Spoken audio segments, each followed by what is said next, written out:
Biyya lafarratti iddoo qorumsaatti Maariyaam nu haa eegdu harka ishee bal'istee.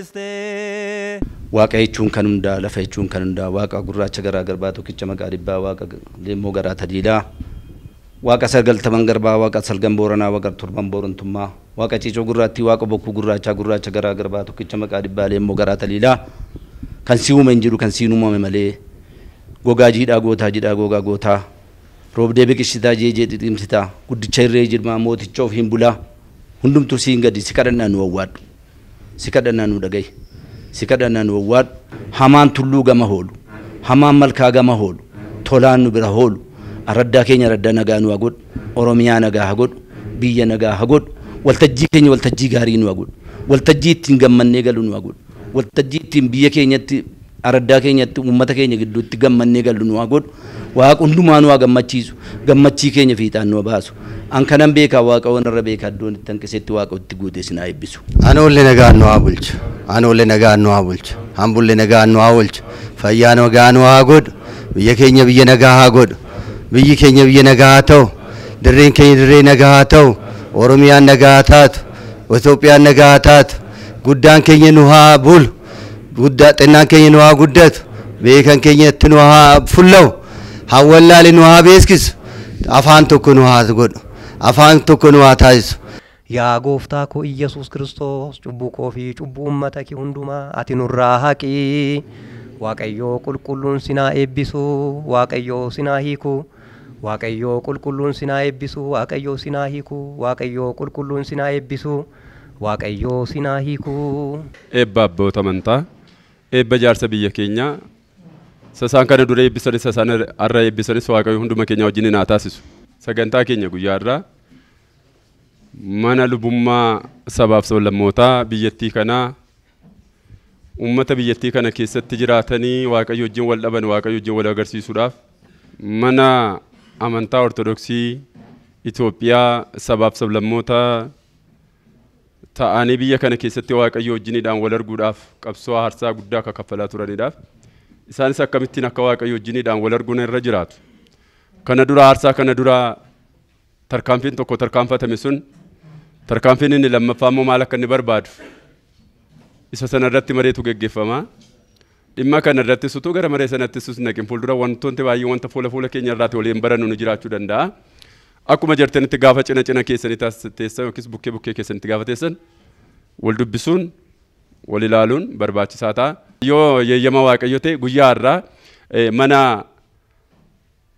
amantaa Ortodoksii sabaaf sablammootaa kan Itoophiyaa irraa kan dhufanii dhimma marii keenyaa isteeppii tokko yookiis marsaa tokko isaa adeemni sana marsaa lamaffaatti ce'uudhaaf yaada sheerii yaada wal jijjiiruun barbaachisaadha soowwiteedha. Dhimmoota kana irratti kan nu marsiisan qaama garraatti dhufanii jiru. Isaan dhimma kana irratti gadi fageenyaadhaan amma gaa adeemsa jalqabuun adeemsa xumuruu miti wanta ta'eedha. Adeemsa lamaffaatti ceenu sana maal akka nu barbaachisu isa sana irratti yaada keenya wal jijjiirra. Waltajjii keenya guyyaa irraa kan nu geggeessan kan nu marraan obboleessi keenya daakun Akiliiluun jiru wanta ta'eedhaaf an kallattiidhaan garuma isaaniitti sin dabarsaa. Kabajamoo abbaa keenya Liqate Guhaan luba Mitokoota Kollaa, kabajamtoota abbootii keenya abbootii gadaa iddoo kanatti kan walitti qabamtan abboonni luboonni obboloonni daaqonoonni kiristaanota kan taatan hundi keessaniyyuu maatiin Waaqayyoo maqaa Waaqayyootiin akkam bultanii akkam sa'a kan eegdanii amiin. Galata Waaqayyoo jennee waaqa abbaa keenya akka galateeffannuuf waaqni uuman keenya tokkummaadhaan iddoo kanatti kan walitti nu qabe maqaan isaa kan qulqullaa'ee fi kan eebbifame haa ta'u. Akkasumas nyaata bara baraa fi dhugaatii bara baraa kan nuuf argamsiiste yeroo mara mirga ilma ishee ejjechuun qulqullummaa fi dubrummaa ishee dhiyeessuun ilma ishee irraa araara kan nu kadhattu haati teenya qulqulleettii dubaroo Maaramiin maqaan ishee ergamtoota qulqulloota abboota raajota faana kan eebbifamee fi kan qulqullaa'ee ta'u. Egaa akkuma dursaa abbaan keenya nu kaasan sagantaa keenya abbootii gadaatiin akkasumas luboota waliin kadhannaadhaan saaqnee jirra. Kana booda dhimma waa'ee amantaa keenyaa yookiin immoo dhimma yeroo irratti walumaan kan irratti mari'annu ta'a. Kanaaf sagantaan keenya akkuma beekamu koreewwan iddoo addaa godinota Oromiyaa iddoo fagoorrees dhihoorrees warri dhuftan akkuma jirtan baay'ee isinitti dheeressinu wantoota mari'atamuu qabu wanta jedhamuu qabu walumaan mari'annee kallattii tokko walumaan keenyee deemna. Beektu baay'een keessanii waggoota hedduudhaaf sabni keenya baroota hedduudhaaf jaarraa hedduudhaaf sabni keenya mana amantaa keessatti bilisummaa dhabee lafa isaarratti abbummaan isaa maalummaan isaa sarbame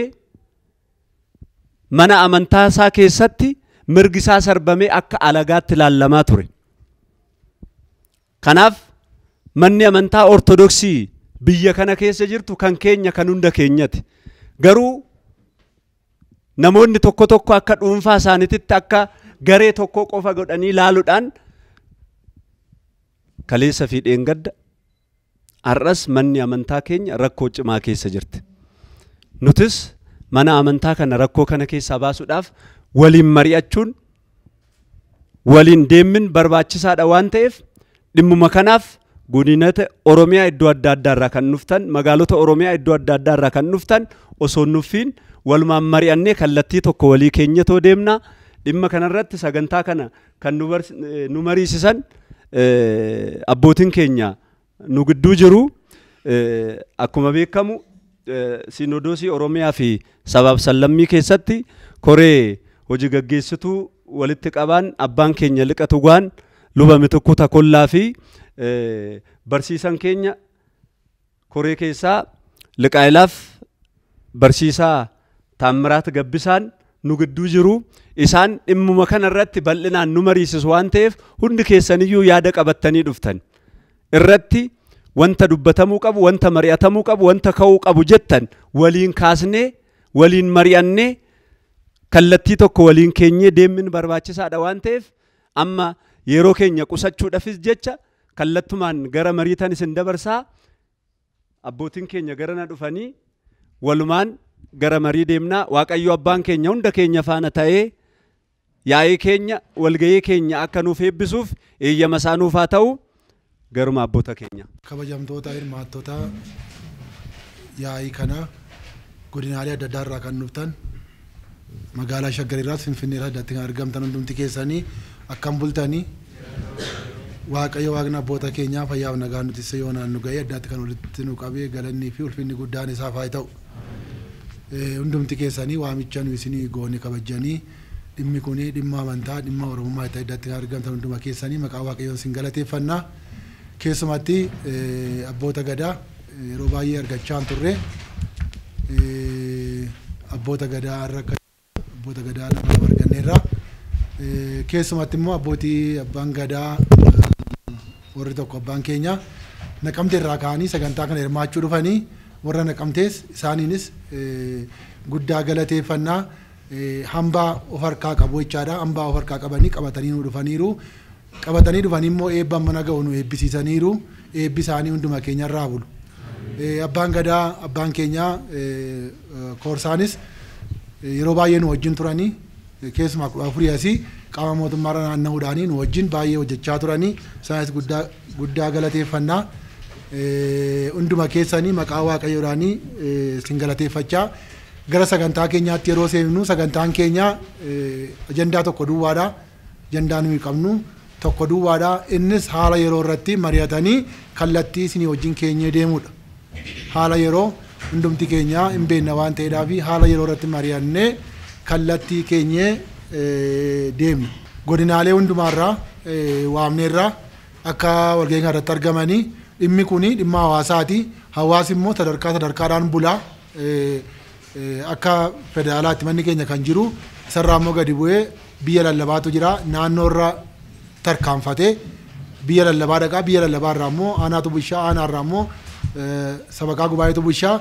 Egaan amma kan waammanne warra godinarra jirtan waan ta'eedhaaf godinaalee adda addaa irraa kan dhuftanii dura maqaa keessanii baay'ina keessanii fi godinaalee addatti argamtan waamneetu dura yaadannoo qabannaa.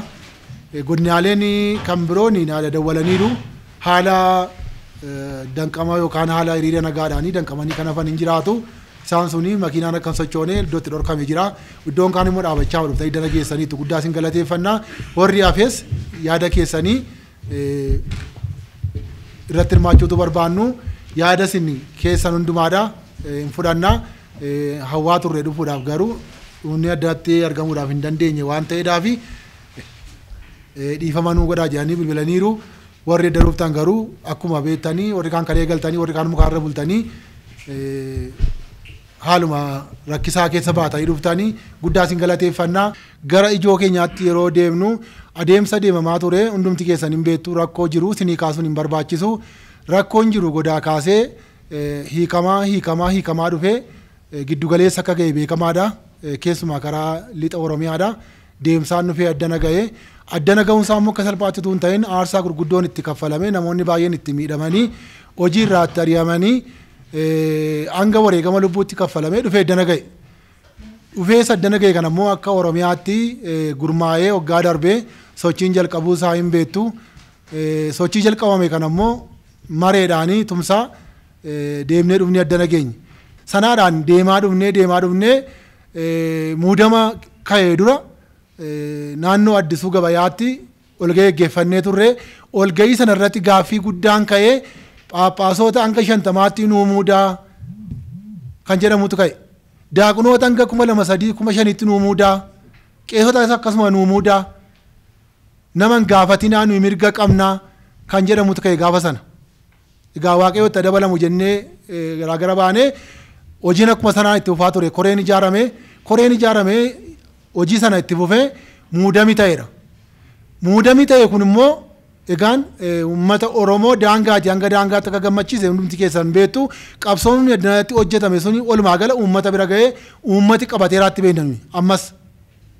Kanaadhaaf inni yeroo uummati keenya gammadu immoo egaa kan gaddu jira waan ta'eedhaaf rakkoon adda addaa akka uumamanii hundumti keessan hin beektu. Haa ta'u malee isaatii hojii kana kan jalqabee namatu hin ta'in Waaqayyoodha. Kana kan jennuufi adeemsa deemamaa ture keessatti gochaa Waaqayyoo hojii Waaqayyoo hojjechaa dhufe waan agarreedhaaf.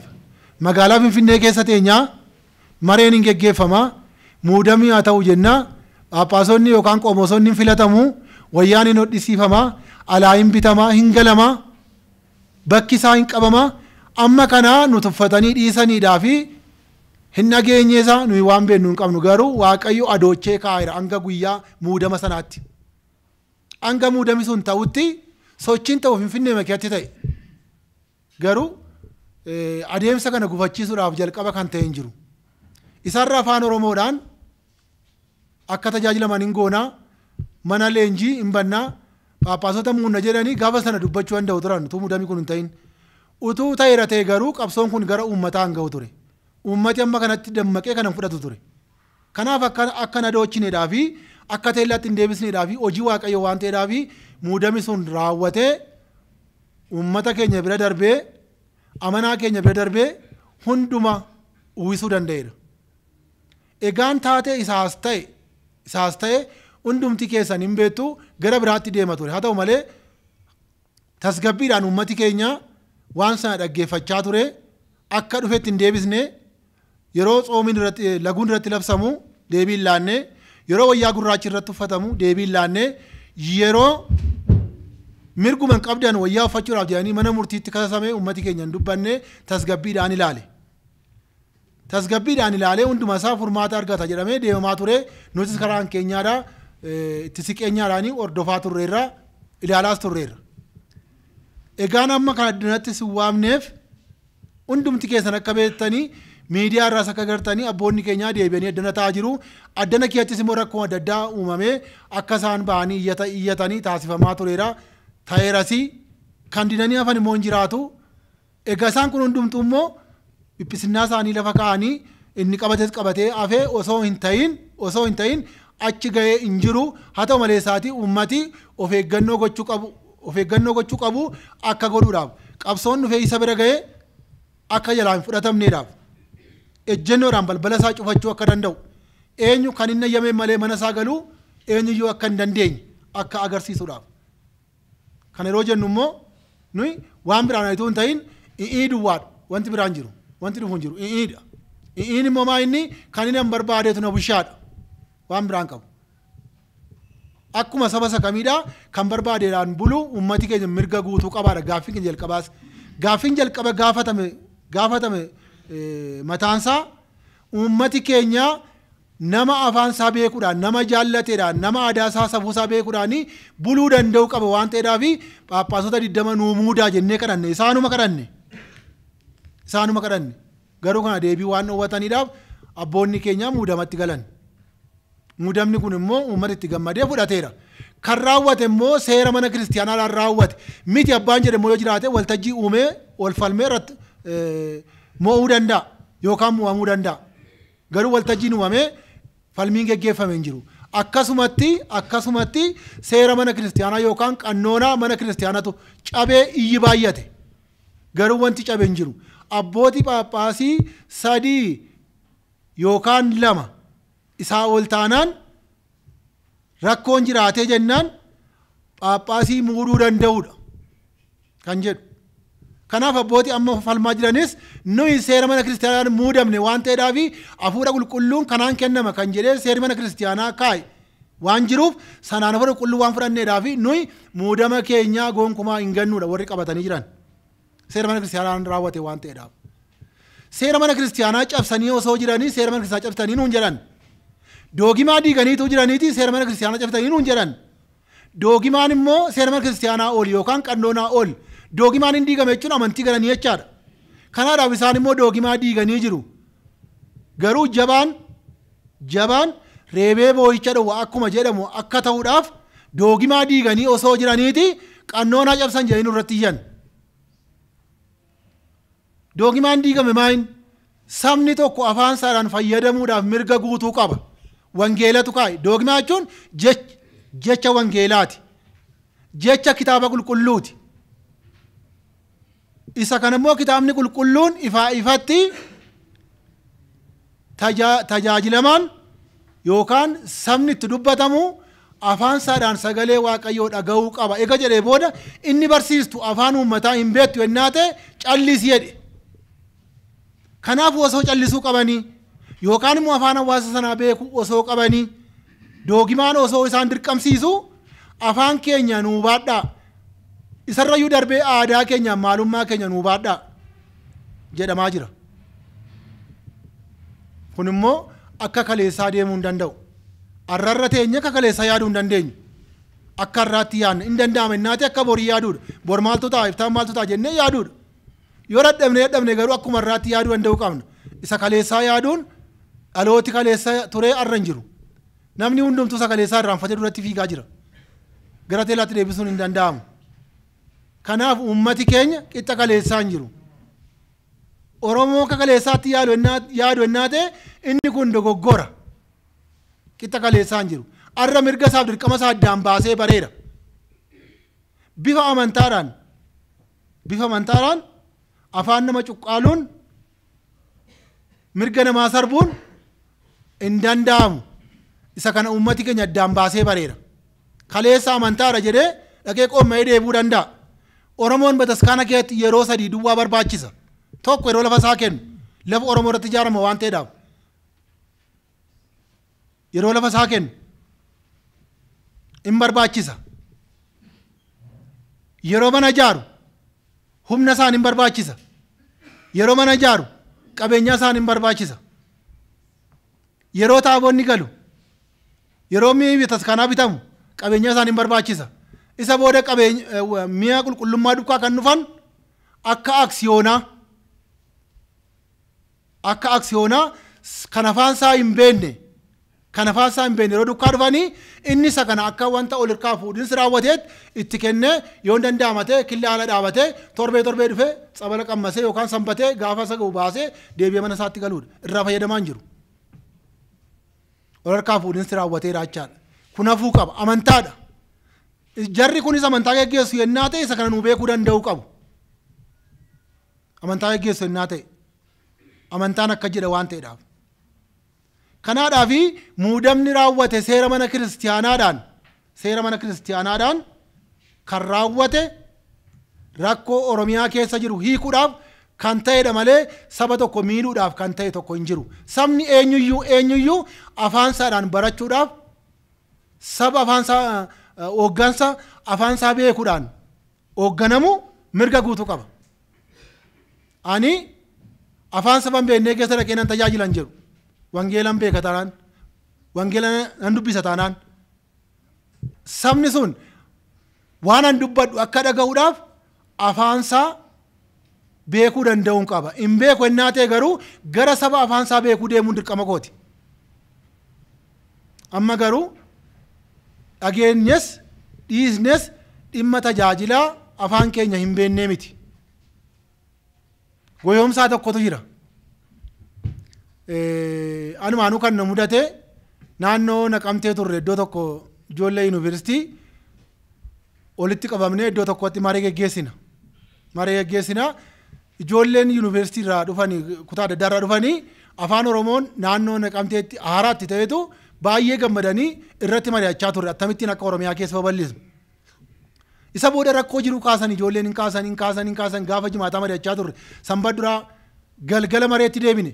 Sanbata duraa taa'ee dhaggeeffatee namni ergamaa dabraa fudhatee dhufee arras jiraachuu danda'an hin beeknu. Ni garuu kaayyoo Waaqayyoo jalqabe eenyuyyuu duuchuu hin danda'u. Eenyuyyuu karaatti hambisuu hin danda'u. Ergama biraa fudhatee kan dhufee ka'eetu ijoolleedhaanii ammas waan hubatiin jirtu jedhe. Ijoollee hundumtuu dhaggeeffatanii bas kana kan nannu amantaadhaaf immoo fooniif immoo lubbuudhaaf jedhe. Maanni deebiin keenya? Lubbumoo fooniif dhan? Lubbuudhaaf dhan. Ijoolleen lubbuudhaaf dhannaadhaan. Kanaaf iyyuu kan isin rakkachaa jirtanii isa afaan fooniin dubbannu kan rakkachaa jirtu. Isaaf dhiphachaa jirtu. Bataskaanee gadhanne kan lubbuuf gadhanne lubbuun keenya soorrattee galti waan ta'eef hin dhageessi waan ta'eedhaaf waan amma kana dhiphisu miti jedhe. Ijoolleen waan isaa wallaalaan taa'een bakkee dudduubataa hin dhaggeeffachaa ture. Isa booda waltajjicha natu qopheesseeyudha. Baheeni akkuma jedhame sirriidhaan jedheen ijoollee harkaa sammuu isaanii deebisuudhaaf sirriidhaan jedheen kan lubbuudhaaf dhanna malee kan fooniif dhanna miti. Kan foonii fi namni dhaqu hin jiru kan lubbuudhaaf dhannaa. Eega akkas ta'eeti lubbuudhaaf dhanna eega ta'e isaanis lubbuudhaaf dhufu waan ta'eedhaaf lubbuun isaanii haa soorrattu afaanuma Oromoon dubbatamuu qabaan jedheen. Kan isaanis hin dhageesse naatan keenya duwwaa dhagaa miti. Moo kan keenya Goojjamirraa Gondorirraa nuuf fuudhame lubbuun keenya Amaarinyaa beeka jechuu barbaadde hoon jedhe. Kanaadhaaf hin dhagaa taanan isaanis dhagaani biyya Oromooti Oromiffaamaan dubbifamuu danda'uu qaba. Dhagaani isaanis karaa tolii gallannaa ta'e. Garuu kan beekuu qabdu akka amantaatti kan beekuu qabnu lubbuun qulqulleettiidha. Daaquniin yeroo qaddasu maal jedha? Qulqulleettii kan taate lubbuu foon keenya keessaa akka qabnu haa beennu jedhama. Kanaadhaaf cubbuu hojjettu qalbii jijjiirrattu hin qabdu. Kan dhaga'ee qalbii jijjiirrachuu qabu foon waan ta'eedhaaf afaan foonii sanaa dubbachuu danda'uu qabna bifa amantaadhaan yoo yaadame yaadi kee dogoggora akka ittiin hubatiin hin jedheen. Kanaadhaaf namoonni cookkoo hubatan hin jiraatu. Namoonni cookkoo deeman hin jiraatu. Kanaadhaaf afaanni mana amantaa keessatti murteessaadha. Afaan saba beekuun dubbachuun dirqama tajaajilaati malee tajaajilamaa miti. Tajaajilamaan mirga guutuu qaba afaan sanaan dhaga'uudhaaf. Kan ammoo hundi keessan wangeelan beektu hojii ergamootaa boqonnaa 2 walitti hin argattu. Afurri qulqulluun kennamee fi afurri qulqulluudhaanii afaan hin beekne afaan saba sanaa dubbatanii akka isaan itti dubbatan. Jarri dhagaan sun maal jedhan? Jarri kun warra Galiilaa miti waraniin. Warra Galiilaa miti. Akkamittiin hojii Waaqayyoo isa guddaa afaan keenyaan nutti himu waran. Sabni taa'ee dhaggeeffatu hojii Waaqayyoo akka dinqisiifatuudhaaf gochaasaa akka ajaa'ibsiifatuudhaaf afaan isaan itti himuun dirqama. Kun waan ol nama falmisiisu miti. Kanaadhaaf uummati mirga guutuu qaba waan ta'eedhaaf ammas uummati maal gochuu qabaa? Akka godinaatti maal gochuu qabnaa? akka gararraatti immoo isa laafi akkamittiin jabeessuu dandeenya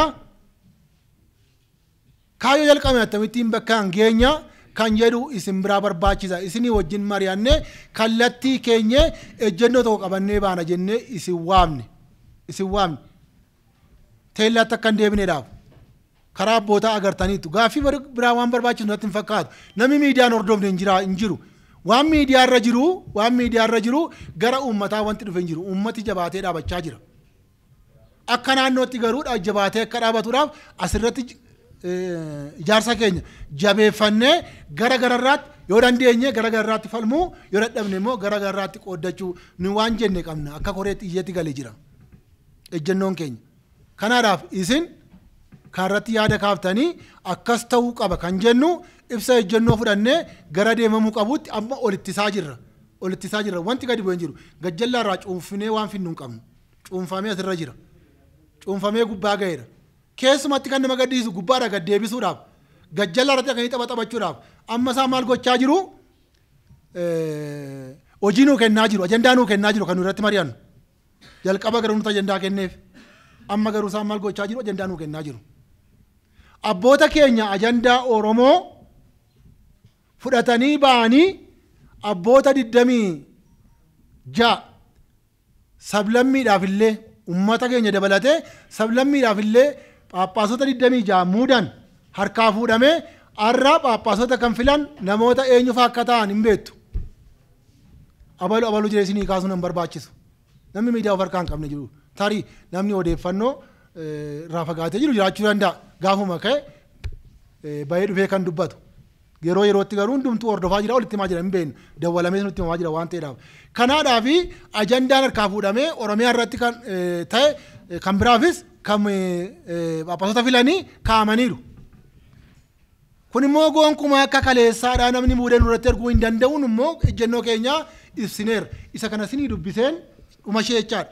Nuyi rakkoo jiru hundumaadhaa adeemsa deemamaa ture caqasnee achuma abbaa maachaasitti iyyannee galagalchii qaamota mootummaadhaa fi gooneerra ejjennoo keenya ibsine jechaadha.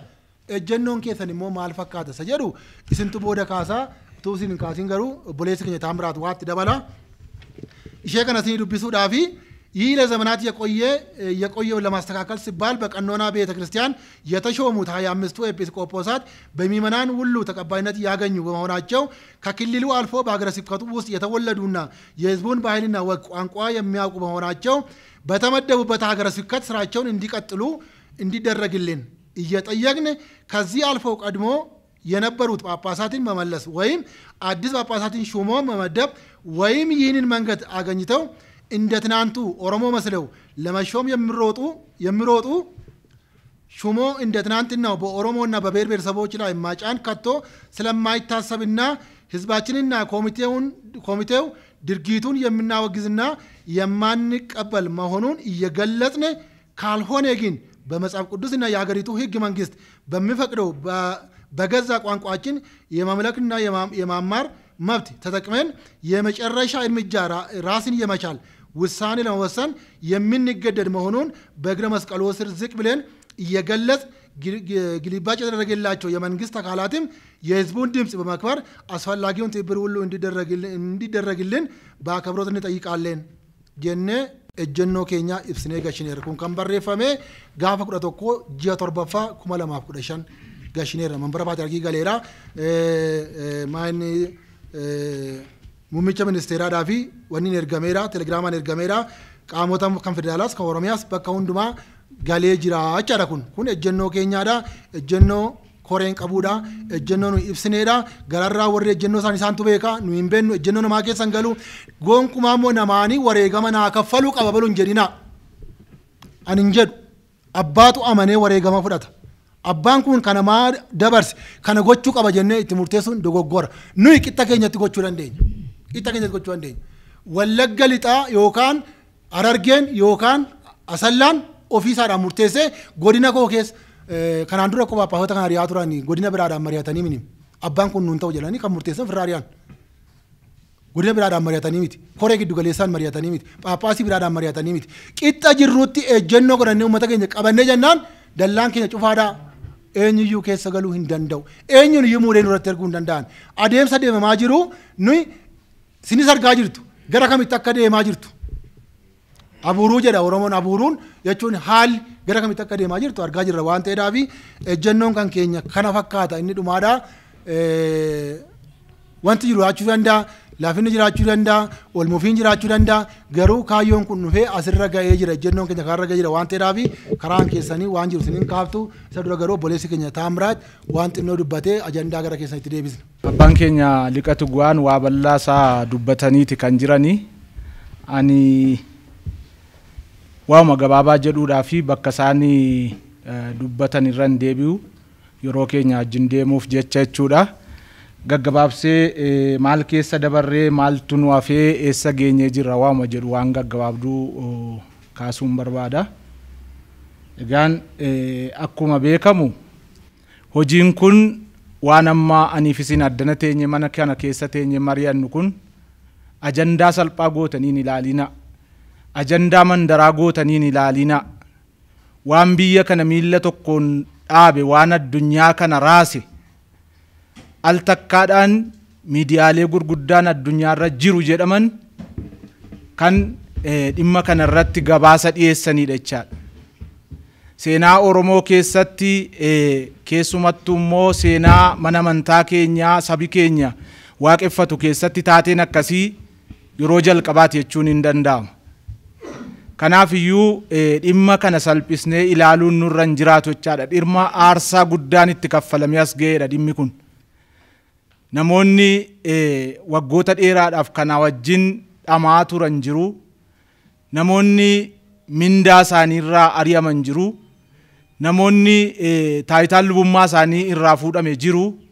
Namoonni qaamni isaanii hir'ate jiru. Namoonni lubbuu isaanii dhaban illee jiru jechaadha.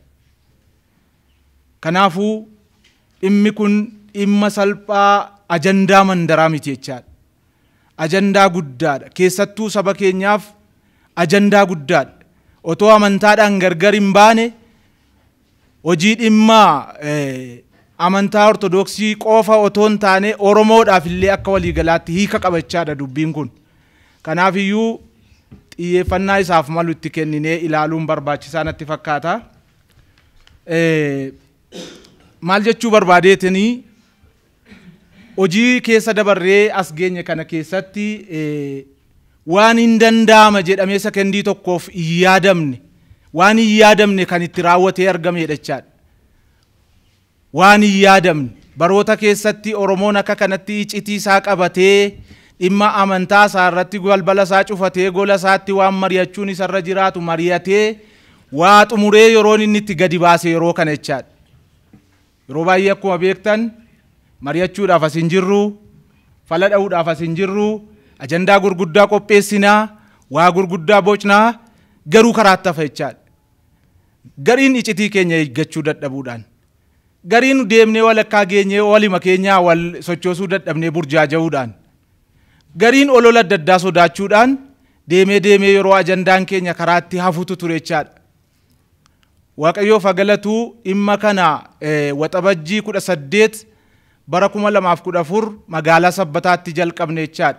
Yaadattu warri waltajjii sanarra turtan. Achi kaaneetii wantooti hojjetamuun isaan irra jiraatu tartiiba isaanii eeggatamanii otuma hojjetamanii otuma mari'atamanii otuma bukaa'uu otuma bilchaatuu dhufee dhumarra ga'ee gaafa amajjii 14 bara 2015 ooyee bakkee ba'ee iji isaa mul'atee jira jechaadha. Inni adeemsa kana keessatti adeemsi kun maal uume waan jedhu gaggabaabsinee ilaaluudhaaf miirri ni danda'ama jedhamee Oromoo keessatti laamsha'e hin dandeenya nuyi waa hojjechuu wanti jedhullee dhaloota keessatti kan itti uumamedha jechaadha. Lakkaan danda'u abbootiin keenya Oromoon paaphaasummaadhaaf gahuu hin danda'a. Iccitii isaa qabatee mari'atee asiin gahuu hin danda'a. Dhimmooti jedhan yerootti dhimma itti deebii argatanidha jechaadha dhimma kanarratti. Sana duwwaa immoo miti. Humna waggaa dheeraadhaaf biyya kana keessatti nama boossisaa jiraate. Nama boossisaa kan jiraate. Ofii isaatii adda babayiitti bahee rifeensa haaddatee uffata gaddaa uffatee akka inni boo'u yerootti godhamedha jechaadha kun. Kun salphaa miti. Kun salphaa miti jechaadha. Humni amma wajjin wallaansoo qabaa jirru kun waggaa dheeraadhaaf himimmaan namaa gadi naqaa humna jiraateedha. Humna gonkumaa nama dhaggeeffachuuf fedhii hin qabneedha. Humna gonkumaa gurra hin qabneedha, afaan qaba malee.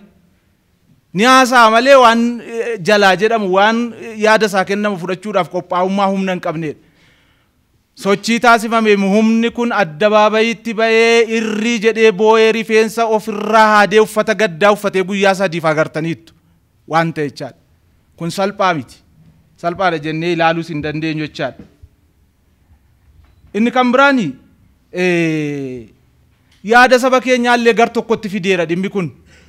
Namoota nuuma keessatti amantaa keenya keessatti fagoon naqiinaa amantaa ortodoksii keessatti yaadaan waliin galu namni waan tokkoon goona yoo jenne badhaasaan as harkisaa tolasaan achi harkisaa kanaan wal cigaadaa oolla jechaadha.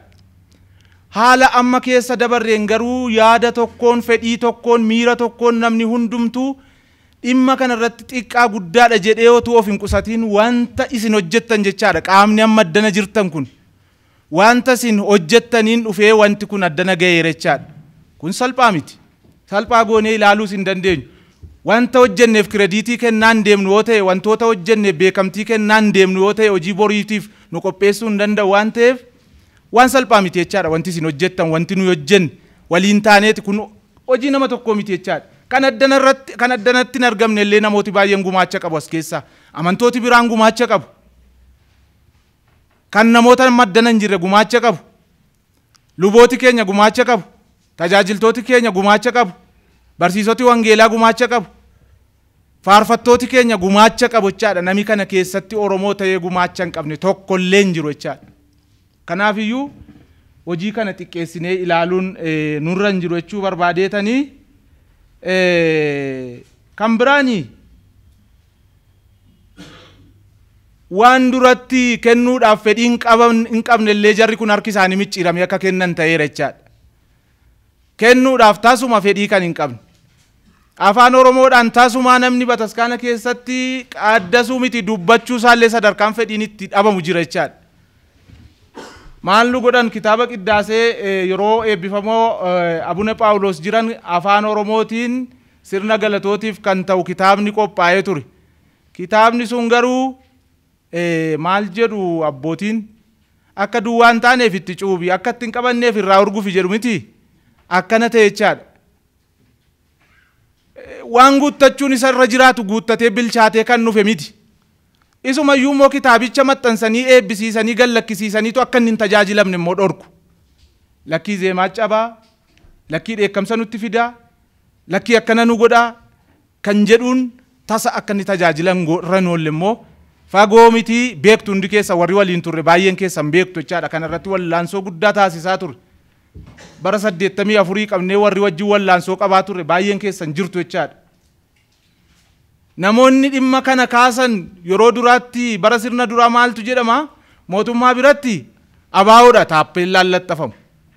Mana amantaa keessatti immoo taaddisoodhaadha taappeellaan nama dhimma kana ajandaa kana kaasuuf laxxafamu. Kanaan nu burjaajessanii akka nu waa'ee kanaa tasalleen dubbanne akka nami burjaajee booddeetti deebi'u akka nami abdii kutatu godhanii hagarraatti fidanii asiin nu ga'aniiru jechaadha. Kanaaf wanti kun waan salphaa miti jechuu barbaadeen. Uummanni maal fida? Sloogaanii isaaniiti kun dhaadannoo isaa yeroo baay'eedhaaf jedhan maal fida uummati? Uummati bataskaanan bulchu. Hizbuu min yaamaxaal. Kana jechaadha jechi yeroo baay'ee dubbatamu. Jechi kun seenaa ta'eera jechaadha. Uummati waa fiduu akka inni danda'u argameera jechaadha. Dadhabbii taasifameen, amaatii taasifameen, sochii sin gootaniin uummati maal fiduu akka danda'u arganii isaanu. Uummata akka inni karaatti baasee nama boossisuu danda'u. Uummati uffata gaddaa namatti uffisuu akka inni danda'u argan jechaadha. Kanaafuu dubbiin kun dubbiin keessa baanee dhufne kun dubbii salphaa miti. Ammas kan nu eeggatu immoo salphaa miti. Kana keessa baaneeti jechaadha iddoo ammarra jirurra kan geenye. Garuu immoo kana hunda goonee haa dhufnu malee inni kanaa boodaa immoo maalii waan jedhu kun amma waan xiyyeeffannaa laannee irratti mari'achuu nu gaafatudha jechaadha anifisin.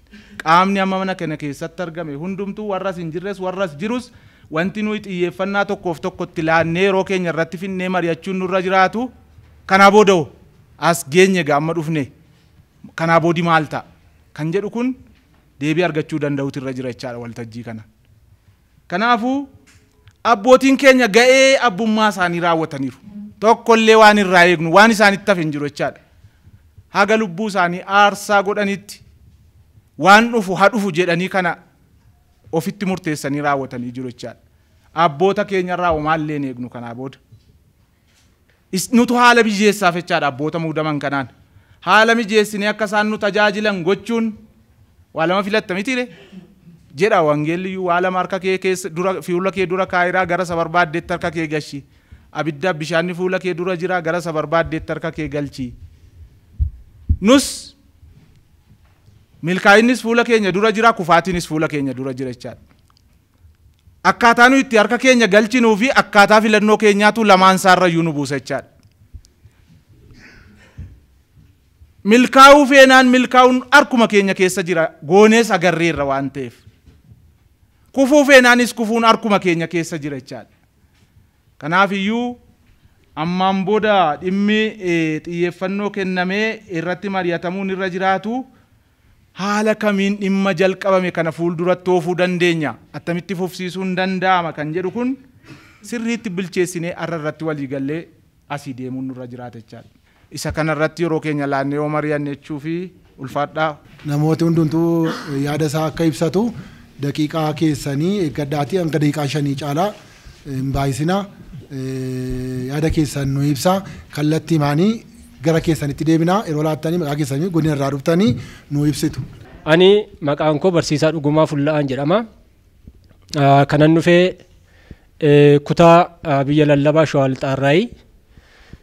Kutaa biyya lallabaa Shawaa Lixaa kanarrattis akka koree walitti qabaa ta'uudhaan kan hojjechaa jirudha. Keessattuu bara 2012 irraatii kaasee jechaadha.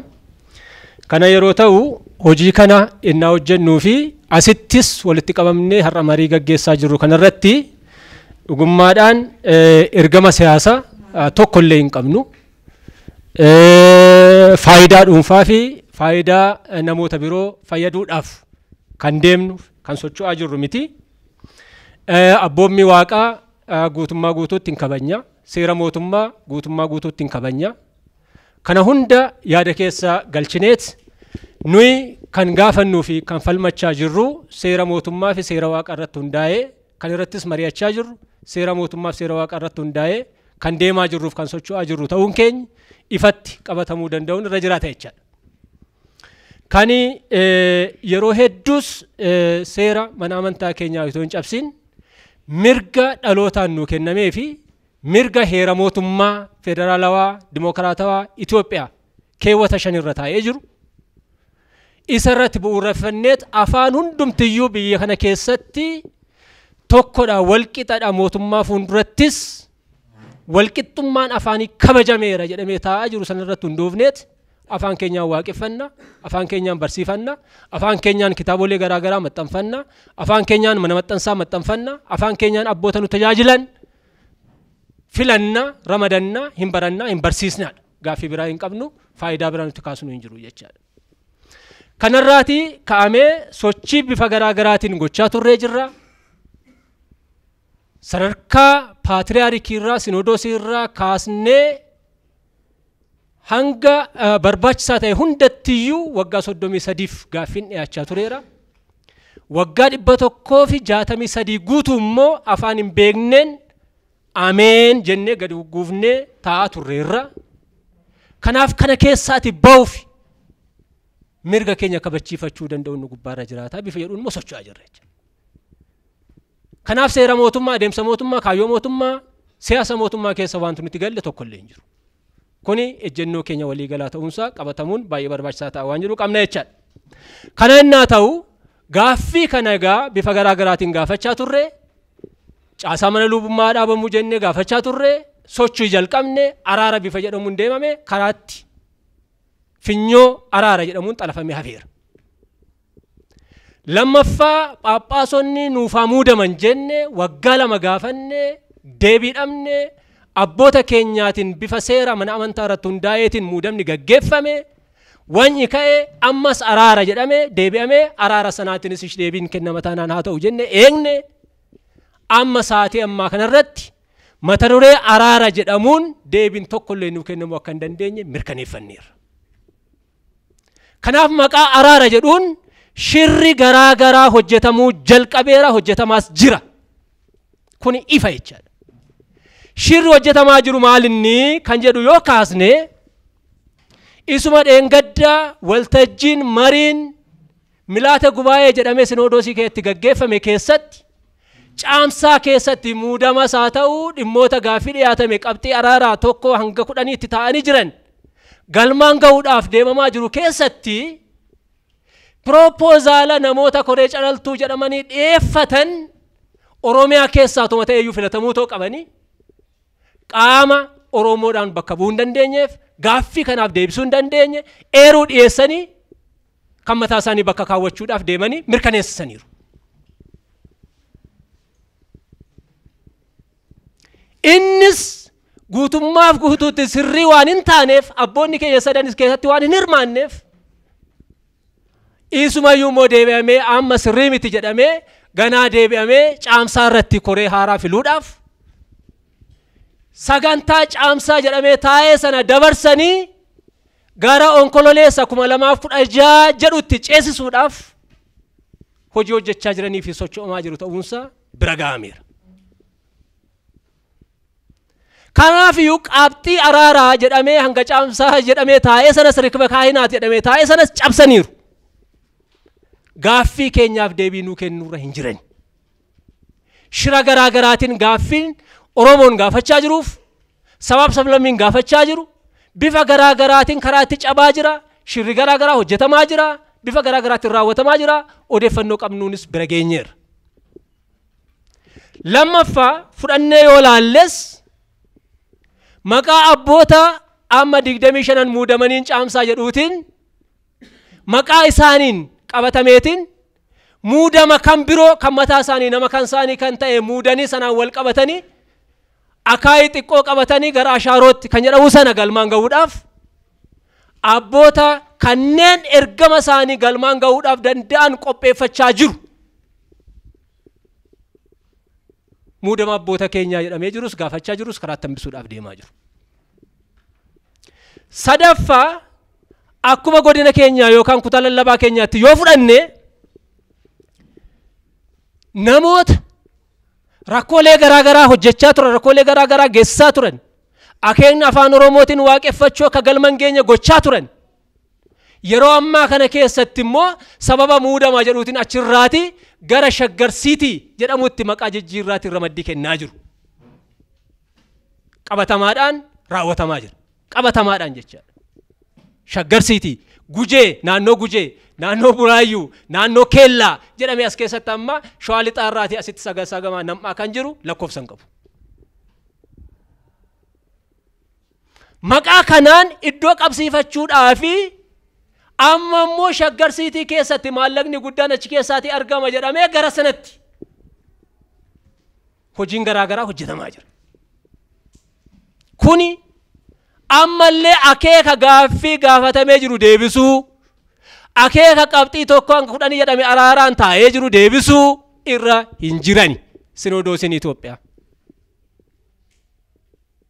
Kanaafi dhimmi kana deeffachuu fi deebisuu fi kabajuu fi kabachiifachuu barruu harka keenya keessaa fi sammuu keenya keessa jira inni jedhamu kun jala sararamuu danda'u nurra jiraata. Qaama biraa nuti ol laallu sin jiru, wanti nuti abboota keenyaatiin abaarru sin jiru, iyyata galfatan kan jedhanis wanti nuti abaarru hin jiru, galfachuu dhiisan warra jedhamuunis wanti nuti abaarru hin jiru, lachaniyyuu akeekatti raawwatan sirriidha jennee fudhanna nuti jechaadha. Lachanuu kana abaarsa akkasii keessa akka hin galle, isaaniin ceephuu keessa akka hin galle, isaaniin kallattii biraatiin dogoggoruu keessa akka hin galle akeekannoo godhachuun nu gubbaarra jiraata bifeedhuun nuyi warra as jeen akka kutaa lallaba keenyaattis rajjennoo godhannee kan jiru isa kana jecha. Kanaaf qabsoon keenyi bu'uurri isaa maal ta'uu qabaa kan jedhuuf as keessattis mana kana keessas warri jiru sadarkaa giddu galeessas warri jiru qabannee deemuun kan nu gubbaarra jiraatuuf sochoofachuu kan nurra jiraatu tokkoffaan caasaa bulchiinsaa ittiin rakkoo kana galmaan gaachuu dandeenyu sadarkaa Oromiyaa irratti ijaarrachuu qabna. caasaa bulchiinsaa kanaan ala rakkoon kun tasuma hiikkachuu danda'a jettanii deemtu yoo ta'e soba. Nuyi akka kutaa lallaba Shawaa Lixaatti ejjennoo kana jala murree qabannee jirra jechaadha. Caasaa bulchiinsaa kanas hundeeffachuudhaaf ijaarrachuudhaaf kadhaa nama biraa dhaquu hin dandeenyu nun barbaachisu. Caasaan bulchiinsaa heera mootummaatiin ijaarameera. Heera mootummaatti ijaaree caasaa bulchiinsaa jechaadha. Heerri mootummaa federaalaa hin deeggara, heerri mootummaa naannoo hin deeggara, seerri naannoo hin deeggara, labsiin hin deeggara. Manni amantaa Ortodoksii Tawaahidoo Itoophiyaa seera bulchiinsa mootummaadha duukaa buutee deemaa jirti. Shawaan Lixaa hennaa kibbi lixa Shawaa irraa ba'u achumatti kutaa lallaba mataa ishii dandeesse taatee ijaaramtee jirti. Amma siitii Shaggar Siitii jedhamu Shaggar Siitii keessatti kutaa lallabaa ijaaruudhaaf deemaa jiru. Caasaa mootummaa hordofee caasaan bulchiinsaa ijaaramaa ture kuni Oromiyaa irra ga'ee naannoo irra ga'ee maaf adda cite. Caasaa bulchiinsaa kana gama seeraanis, gama seenaanis, gama amantaatinis, gama mootummaatinis humna tokkoon gurmoofnee godinaaleen bakka tokkotti dhufnee gurmeeffannee ijaarrannee caasaa keenya irratti nama ramadannee socho'uu danda'u nu gubbaadha jiraata. Akkaataa itti raawwachuu dandeenyuuf raawwatinsa isaa immoo koree ijaarrannee bakka tokkotti dhufnee amari'an godinaaleen jechaadha. Ajandaa qabannee guyyaa qabannee. Kanaaf caasaan bulchiinsaa tokko sadarkaa caasaa bulchiinsaa sana ijaarrannee qulqulluu sinodoosii fi paatriyaarikii tokkotti waamamnaa kan jedhu sana qabannee yoo deemne ani rakkoo biraa fide natti hin fakkaatu. Kana hoo ta'e malee kitaabilee hiikkachuu hin dandeenyu. Afaan Oromootiin waaqeffachuu, afaan Oromootiin sagadachuu, afaan Oromootiin bichaa. Kuni kana jechaadha inni tokkoffaan. Inni lammaffaan sochii qabsoo keenya keessatti raawwatachuun kun nu gubbaarra jiraatu Phaaphaasonni maqaa Oromootiin afaan Oromoo waan danda'an qofaadhaaf akka waan afaan Oromootiin barumsi kennamaa jiru qiddaasee yookaan sirni galateeffannoo gaggeeffamaa jiru waan bira raawwatamaa jiru fakkeessanii bira qabanii raawwachuudhaaf dubbachaa jiran miidhaa nurraa gahaa jiran nu saamaa jiran nu saamsisaa jiran mirga keenya hacuucaa jiran cufaa jiran godinaalee keenya keessatti nu barbaachisan. Akka godina akka kutaa lallaba biyya Shawaa Lixaatti abbaan Naatnaa'el nu barbaachisan.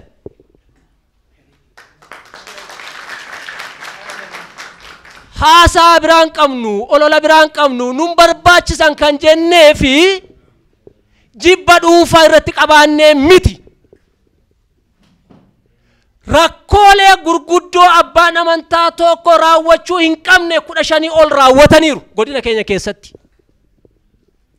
Kanammoo tarreessinee tokko 2 3 4 5 15 jennee adda baasnee qaamolee mootummaas qaamolee biroos akka qophaa'u akka qaqqabu taasisneerra.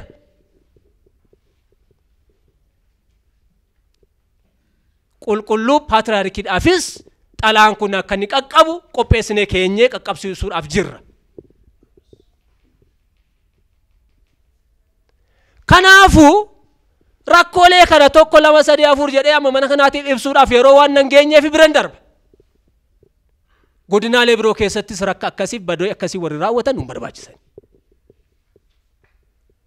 Akka kutaa lallaba keenyaatti nu barbaachisanii ijaaramni keenya godinarraa kaasee hanga aanaatti hanga axibiyaa 500 qaqqabutti irratti walii galeera.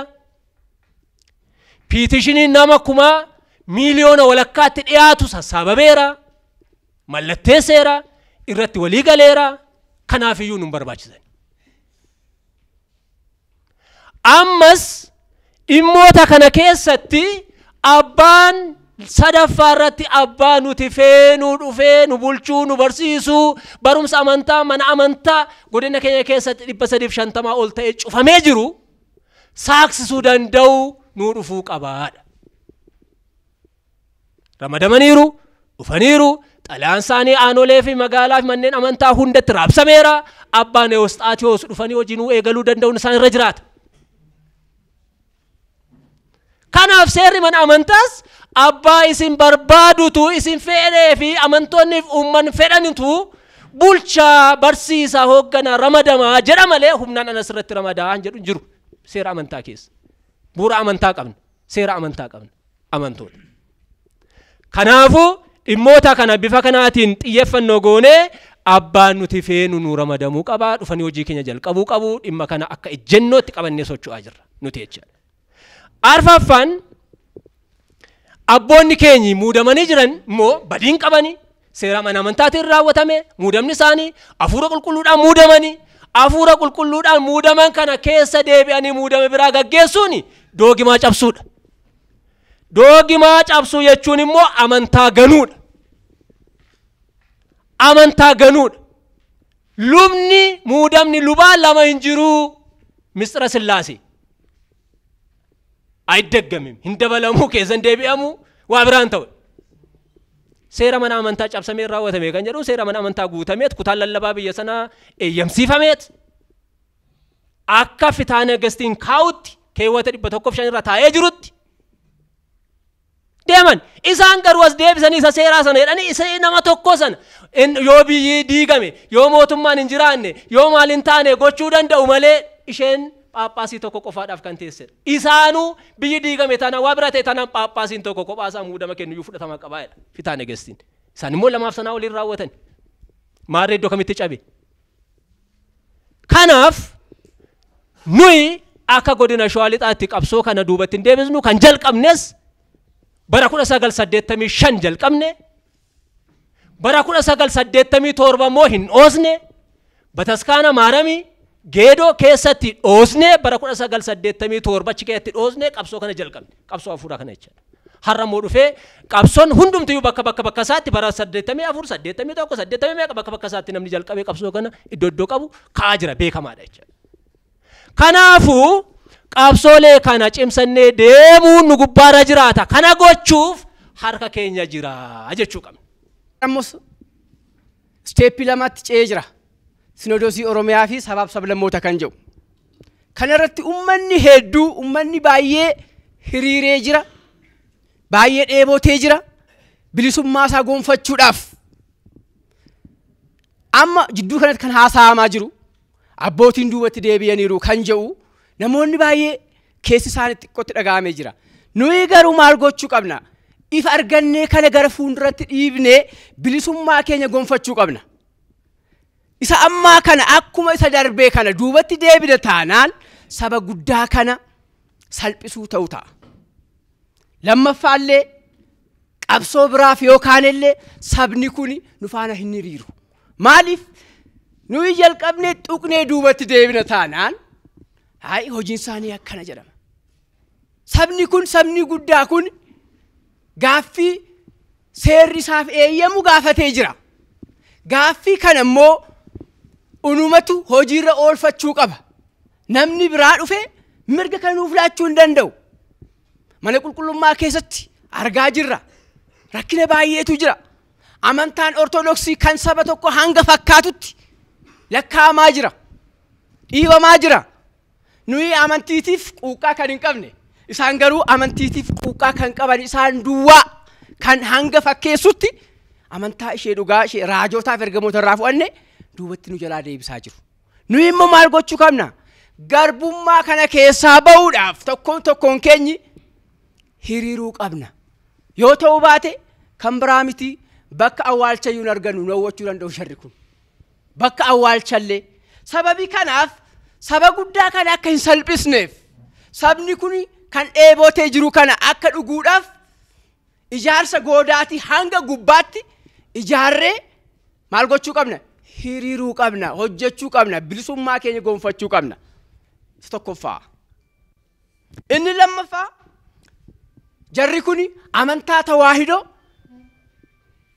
nu laachuus hin danda'ani, nurraas molquu hin danda'ani.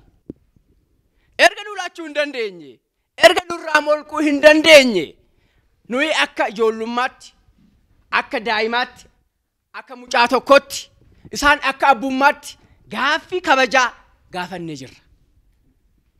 Gaaffii keessaniin keessummeessinu jedhani.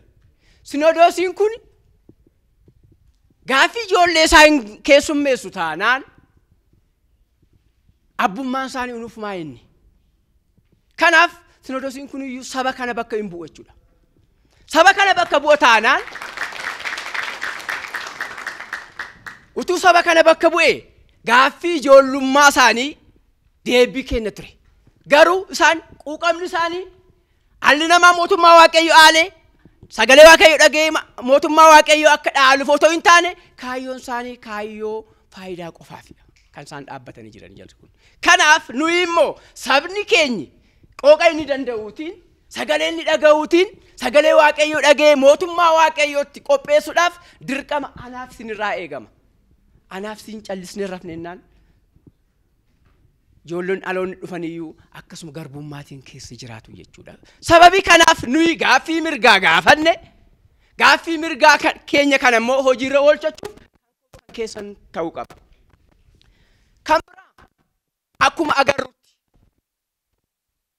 quuqama amantii kanaaf akka hin qabne gaaraantii nuu laachuu hin dandeenye jarri kun. Quuqama amantii sana kan qaban isaanii nuyi amantiitti diiguudhaaf akka kaanitti lakkaa jiru. Nuyi gaaffii kan gaafanne lafa keenya irratti, qabeenya keenya irratti, biyya keenya irratti gaaffii kana gaafanne.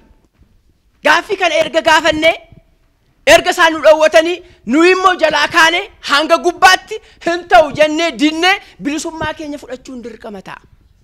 Ta'uu baate garuu duubatti deebina jechuudha.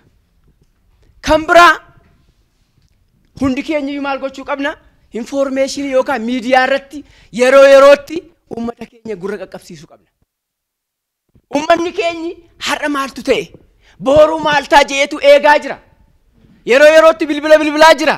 Gaaffii gaafachaa jira. Abdiin isaa gara fuulduraatti akka tarkaanfatuuf maal gochuu qabna? Miidiyaatti yeroo yerootti kuni kana ta'aa jira. Sadarkaa kanarra jirra jenneetu nuyi ummata keenyaaf qaqqabsiisuu qabna. Yoo ta'u baate garuu ummanni keenya haamileen isaa boodatti nu jalaa deebi'a. Inni arfaffaa wal ijaaruu dirqama keenya ta'a. Bakka jirrutti daaqoonii ka'ee hanga lubaatti mana qulqullummaa keessatti hariyatamuu hin qabu. Bakka jirutti yeroo inni hariyatamu maaliif hariyatamaa? Maaliif isarratti gungummiin kaa'a? Lafa isaarratti kan akkas ta'aa jiru jira mana qulqullummaa tokko tokkotti. Isa kana maaliif akka kana hin taanetti abbootii daaqoniiti hanga abbootii biratti dhaabbachuun dirqama keenya ta'a. Isaan bukkee dhaabbachuun dirqama ta'a. Mana qulqullummaa keessatti barattoota dilbataati jalqabne hanga sabakaa gubaa'eetti nama keenya ijaaruun dirqama ta'a. Yoo ijaarre yoo waliif dhaabbanne qabsoo kana dhimmatti fuulduratti hin bilisoomne hin qabnu. Garuu bilisoomuudhaaf anaafis hin hojjechuun dirqama keenya. Hin hojjennu taanaan callisne teenya taanaan waan isaan jedhan ameen jennee fudhanna taanaan bara baraan bilisoomnee jiraanna. Rakkina keessaa bahuudhaaf hiyyummaa keessaa bahuudhaaf dirqama hojjechuun nama tokkorraa dirqama sarraa eegama. Hin hojjetu taanaan namni kun hiyyummaa keessa jiraata. Garbummaa keessaa bahuudhaaf dirqama anaafisin sabni kun qabsoo keessa darbuun dirqama ta'a. Hin qabsoomnu taanaan afaan nuyi hin beekneetiin bara baraan garbuuf ni jiraanna. Jecha tokko duwwaa dubbadheen xumura. Tokkoffaa Qorontos boqonnaa 14 lakkoofsa 10 irra maal jedha sagaleen Waaqayyoo? Addunyaa kana irratti jedha afaan hedduu jira. Afaan hedduutu jiru. Afaan kun hiika adda addaa qabaa jedha. Hiikicha sana immoo ani hin beeku taanaan jecha sanaaf ani ormadhaa jedhe. Amma yoomitti anaaf isin orma taanee jiraanna? Qabeenya keenya irratti, lafa keenya irratti hanga yoomitti orma taana? Hanga yoomitti mirga keenya dabarsinee kennina? Sababii kanaaf orbummaa irraa baanee abbummaa qabannee jiraachuun dirqama keenya ta'an jedha. Galatooma. Luba Taaddasaa Dirribeen jedhama. Itti gaafatamaa yeroodhaaf hojii qindeessaa kutaa biyya lallabaa godina Harargee Lixaati. Keessumattuu yeroo ammaa kana koreen wareegama guddaa yeroo gaafatu kana akka dur jarri ofii jedhanitti samaa itaatin baladam dhiigan ala wareegamtoota jedhanii ofii moggaasaa akka turan sana waan xinnaa motii waan salphaa miti kana keessa hunda dandeessanii har'ammooyyuu ummanni keenya yeroo rifachaa jiru kana keessa ummanni dadammaquu qaba beekuu qaba jettanii sagantaa kana qopheessuu keessaniif akka maqaa kutaa biyya lallabaa godina Harargee lixaatiin galatoomaa hin jedha. Kanarraan itti aansee nan gabaabsaa yeroon qabnu gabaabaa waan ta'eef rakkinaa fi cimina keenya amma dubbannee hiiknee xumurree deemuu waan hin dandeenyeef waanuma muraasa jedhee tanan daqiiqaa naa kennametti fayyadama. Akka waaqni jedhutti inni duraa akkam ture maalirra turree fuulduraa maal haa ta'u kan jedhu waan ta'eef gabaabbumaan kan dabre abbootiin keenya waaqa abbootii keenya gurraacha garaa garbaa tokkicha maqaa dhibbaa jedhanii waaqa garbaa waaqa lafaa waaqa samii akka kadhatanitti qeesichi immoo amlaaka baahir waqalayaat amlaaka midr wasamayaat amlaakomu anta la'aboo qaddamt jedhee akka kadhatu sanii afaantu jijjiirame malee amlaaka baahir jechuun waaqa lafaa waaqa garbaa jechuudha. Amlaaka samaa jechuun immoo waaqa samiirraa jechuudha waan ta'eef inni yaadeeti inni godheeti inni hojjeteeti hundi keenya hamma humna keenya amma ga'ee keenya qooda keenya baaneeti.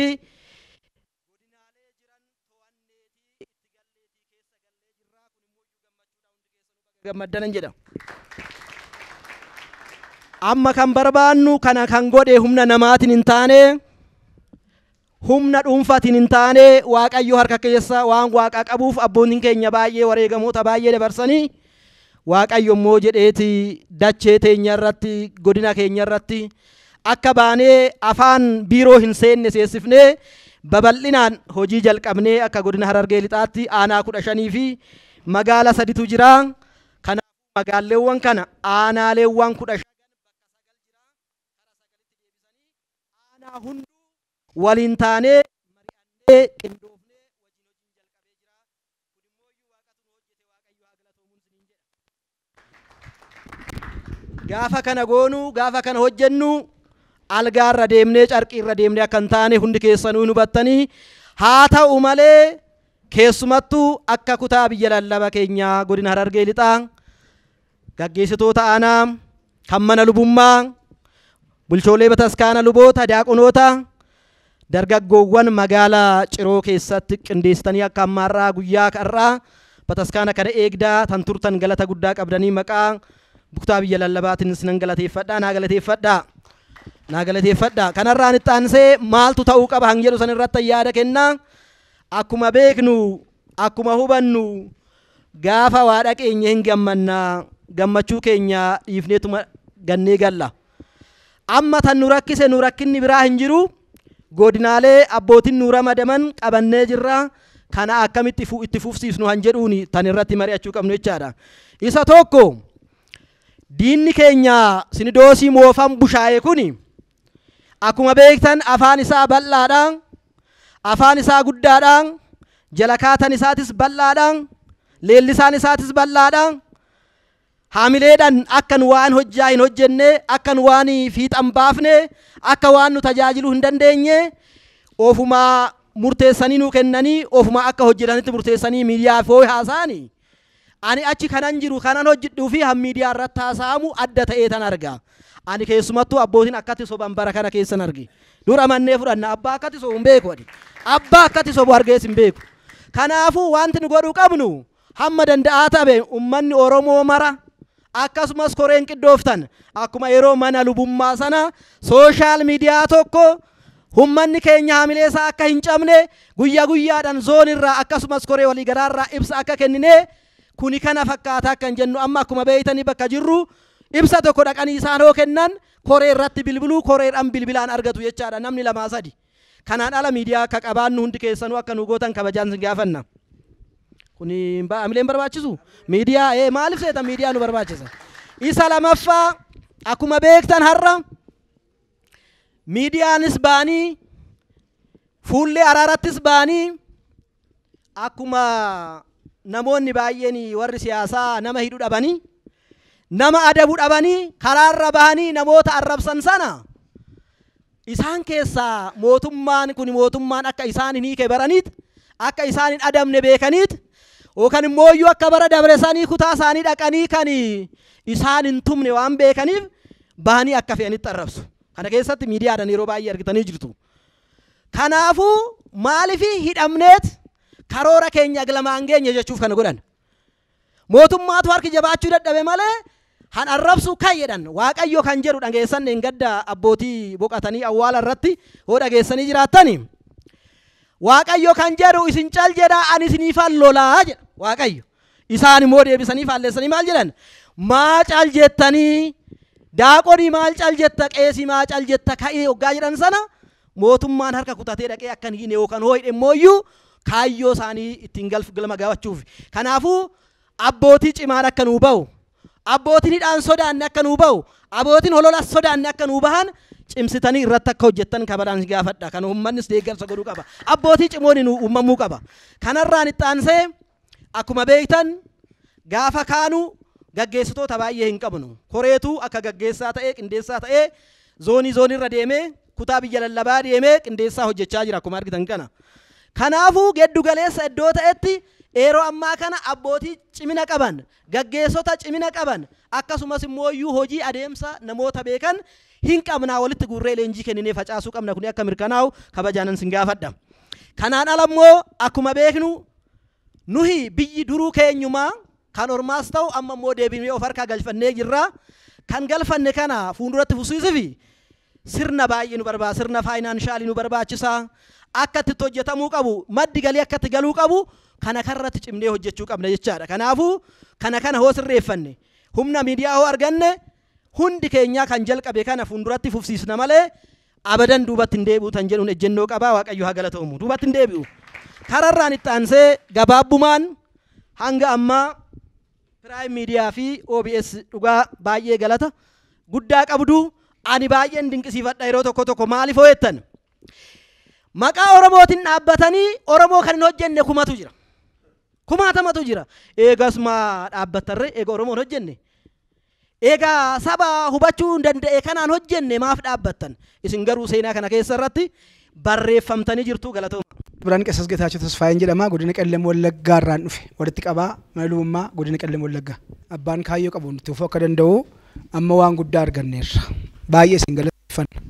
Haala muddamaa kana keessatti, haala dhiphinaa kana keessatti aarsaa kaffaltanii haala mijeessitanii akkatti gochuu keessanitti baay'een isin galateeffadha. Baay'een isin appirisheeta. Maaliif baay'ee rakkina guddaarra jira. Keessumatti nuyi fageenyarra waan jirruuf nuyi gama keenyaan waan tokko akkasiin sodaan isinitti himne dabarra. Waan tokko afaan ofiitiin dubbachuu, afaan ofiitiin haasa'uu, afaan ofiitiin geggeeffachuu namni nuun liqeessine, namni nuun kennine, namni nuuf hin hirre. Waaqayyoon nuuf kenne. Kanaaf har'as ta'e kaleessas ta'e afaan Oromootiinis ta'e waan barbaadan tajaajilli keenya itti fufaa kan sodaan qabaatinaa itti fufnee jirru waan ta'eedhaaf. Nuti kan jennu keenyatti nuti kan jennu Waaqayyoon nuuf kenne amantaa kana.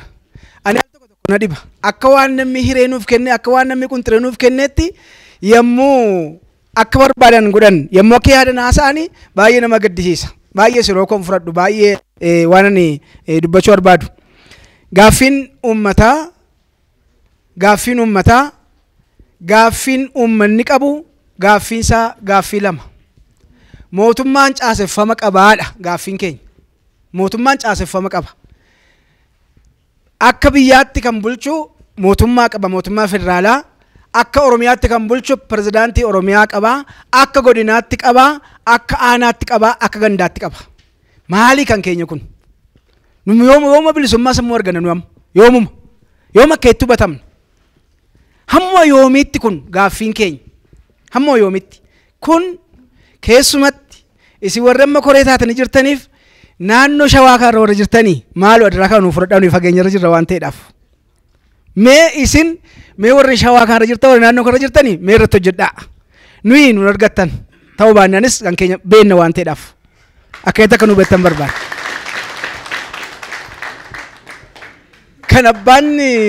Kan abbaan gaafa cabse ormi tola hin fudhatu jedha Oromoon. Nuti wal cabsinaa, nuti asii wal qeeqnaa, nuti asii wal tumnaa, ormi asiin harka nutti dhaha. Harka nutti dhahee nu cira, nu nyaata. Maaliif kun ejjennoo dhabuu keenyaan. Maanni amma waan fedhes yoo ta'e sagalee Waaqayyoo keessaanii iddoo tokko yoonni al tokko gaafa dubbisu baay'ee na dhiba. Maal jedhe Museen harka Fariyoonii saba kana baasii ittiin jedhame mitiire saba kana harka Fariyoonii baasii gaafa jedhamu harka Fariyoonii baasee galaana Eertiraa eegi caanii booda wanta ati barbaadde siifan godha saba kana naa deebisi harka kootti ittiin jedhee jedha.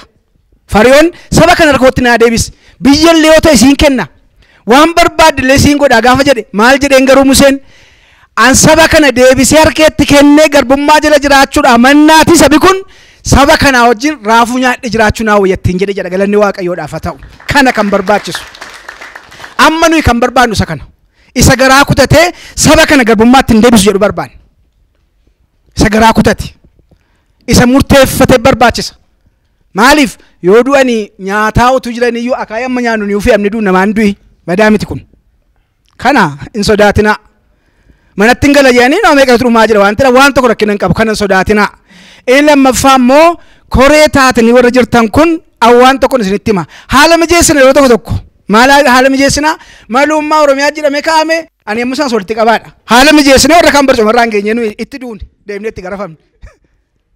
itti garafamne nuyi deebinee giraatti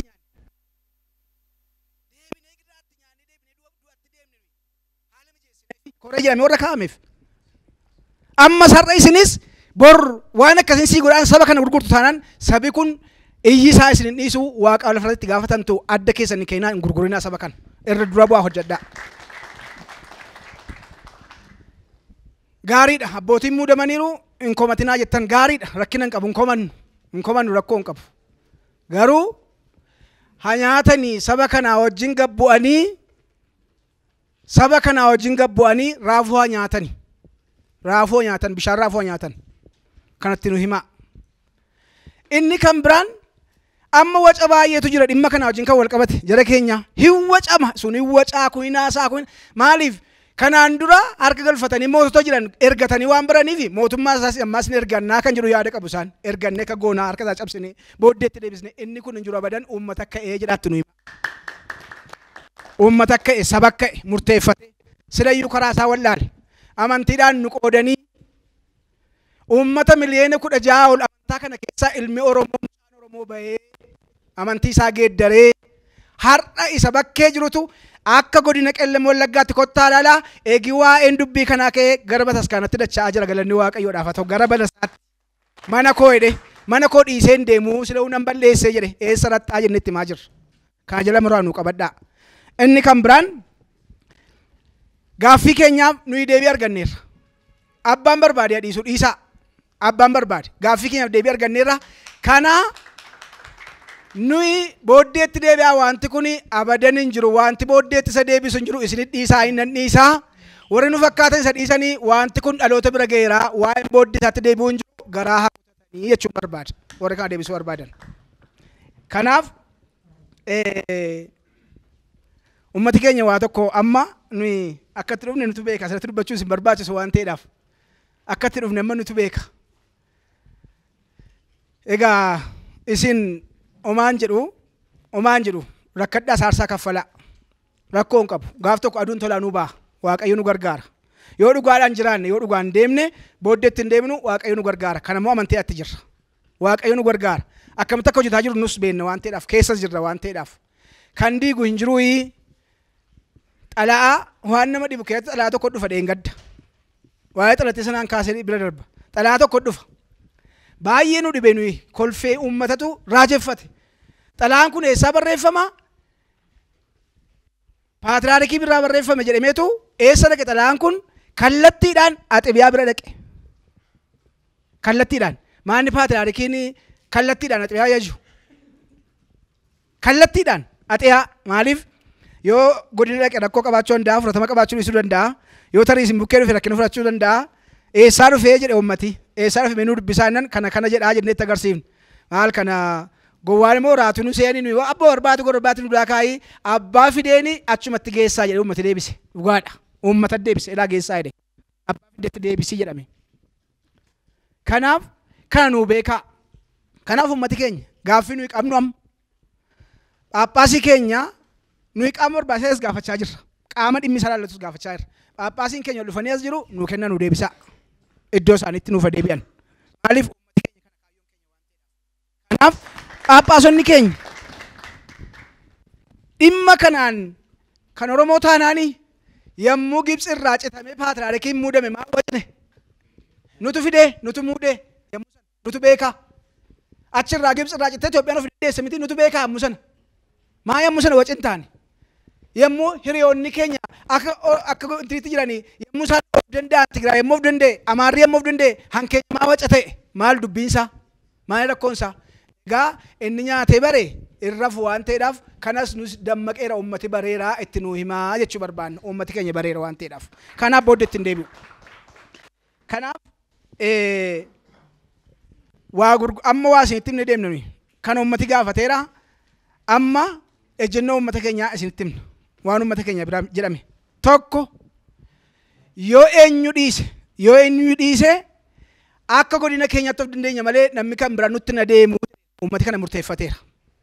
Lama isiniif hin deemne xalaa Axibiyaa irraa gara aanaatti kan dhufe ummata miliyoonaan lakkaa'amu isiniif hin deemne ramanu aanoleen 11 chaappaa isaatiin chaappessanii soba akka hin jedhamne chaappaadhaan chaappessanii isiniif hin deemne aanoleen 11 ejjennoo isaa ibsa ejjennoo isaati baafate ibsa ejjennoo isaati kan aanaa 11 baannee makiinaa dhaqee kaa'uu dadhabne firmaa amma kanaa akkamitti finnaa inni hin dadhabne maaliif kirtaasii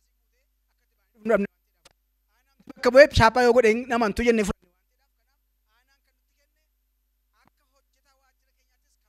Second is kunon ejjennoon keenya ejjennoodha yoo wanti fedhe hafe yoo wanti fedhe hafe bataskaana isaa ofiin danda'ee Oromoon obbulfata malee kanaan booda akka hoola mormatti dhanii achi harkisuun hin danda'amu kaanuu beekaa isiniin jenna kanaaf isin warras jirtan nuu jabaadhaa isin bukkee jirra akka aanaatti akka godinaatti isin bukkee jirra maaliif isaan nuun jechaa jirra aanan maal nuun jenne hin gaddaa isin bukkee jira jabaadhaa nuun jedha waan ta'eef nu immoo akka godinaatti isin bukkee jira isin immoo jabaadhaa isinii wajjin jirra wanti booddeetti nu deebisu hin jiru kanaaf abbaan of abdate immoo hin koo dhufeen bulcha abbaan jedhe immoo balballi isaa banaadhaa duran gorinaa rakkoon hin jiru ummati of danda'eera of bareera ummati waan ta'eedhaaf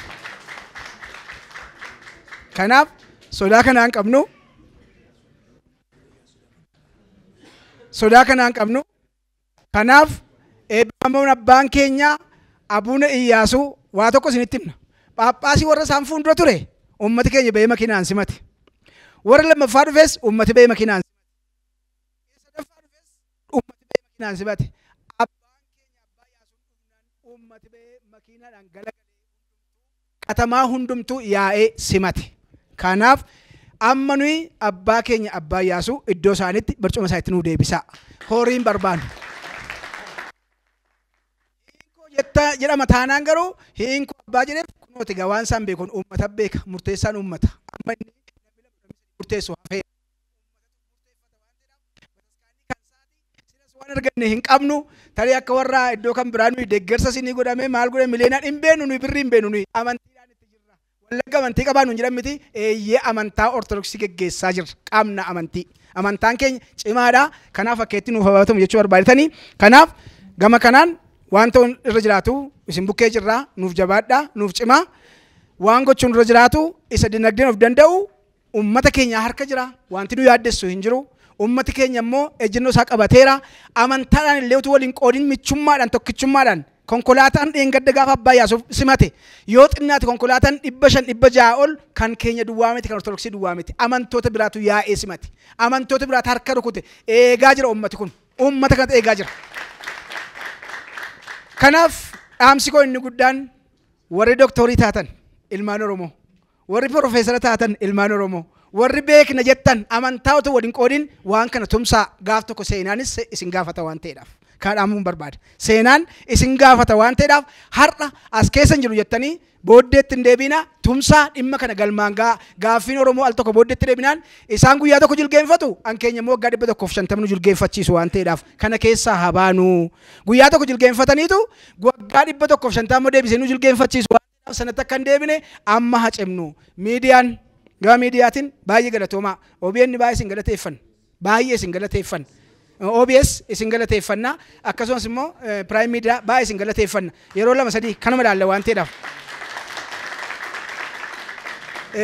galata guddaa qabna waltajjii irra jirtanii utuu warra kan biraa ta'e yoona karaa isin agarru iyyuu hin qabnu miidiyaadhaaf jechaadha maaliif mukisaa isin fuuldura nam'ee jechaadha ni ittiin isaan haasoftan kanaaf shantama utuu hin taane shanan see qoricha waan ta'eef ilmaan Oromoo sodaa kanaan qabnu lamman keessa nu geessu itti nu cimaa itti nu fufa waan sodaannu hin qabnu.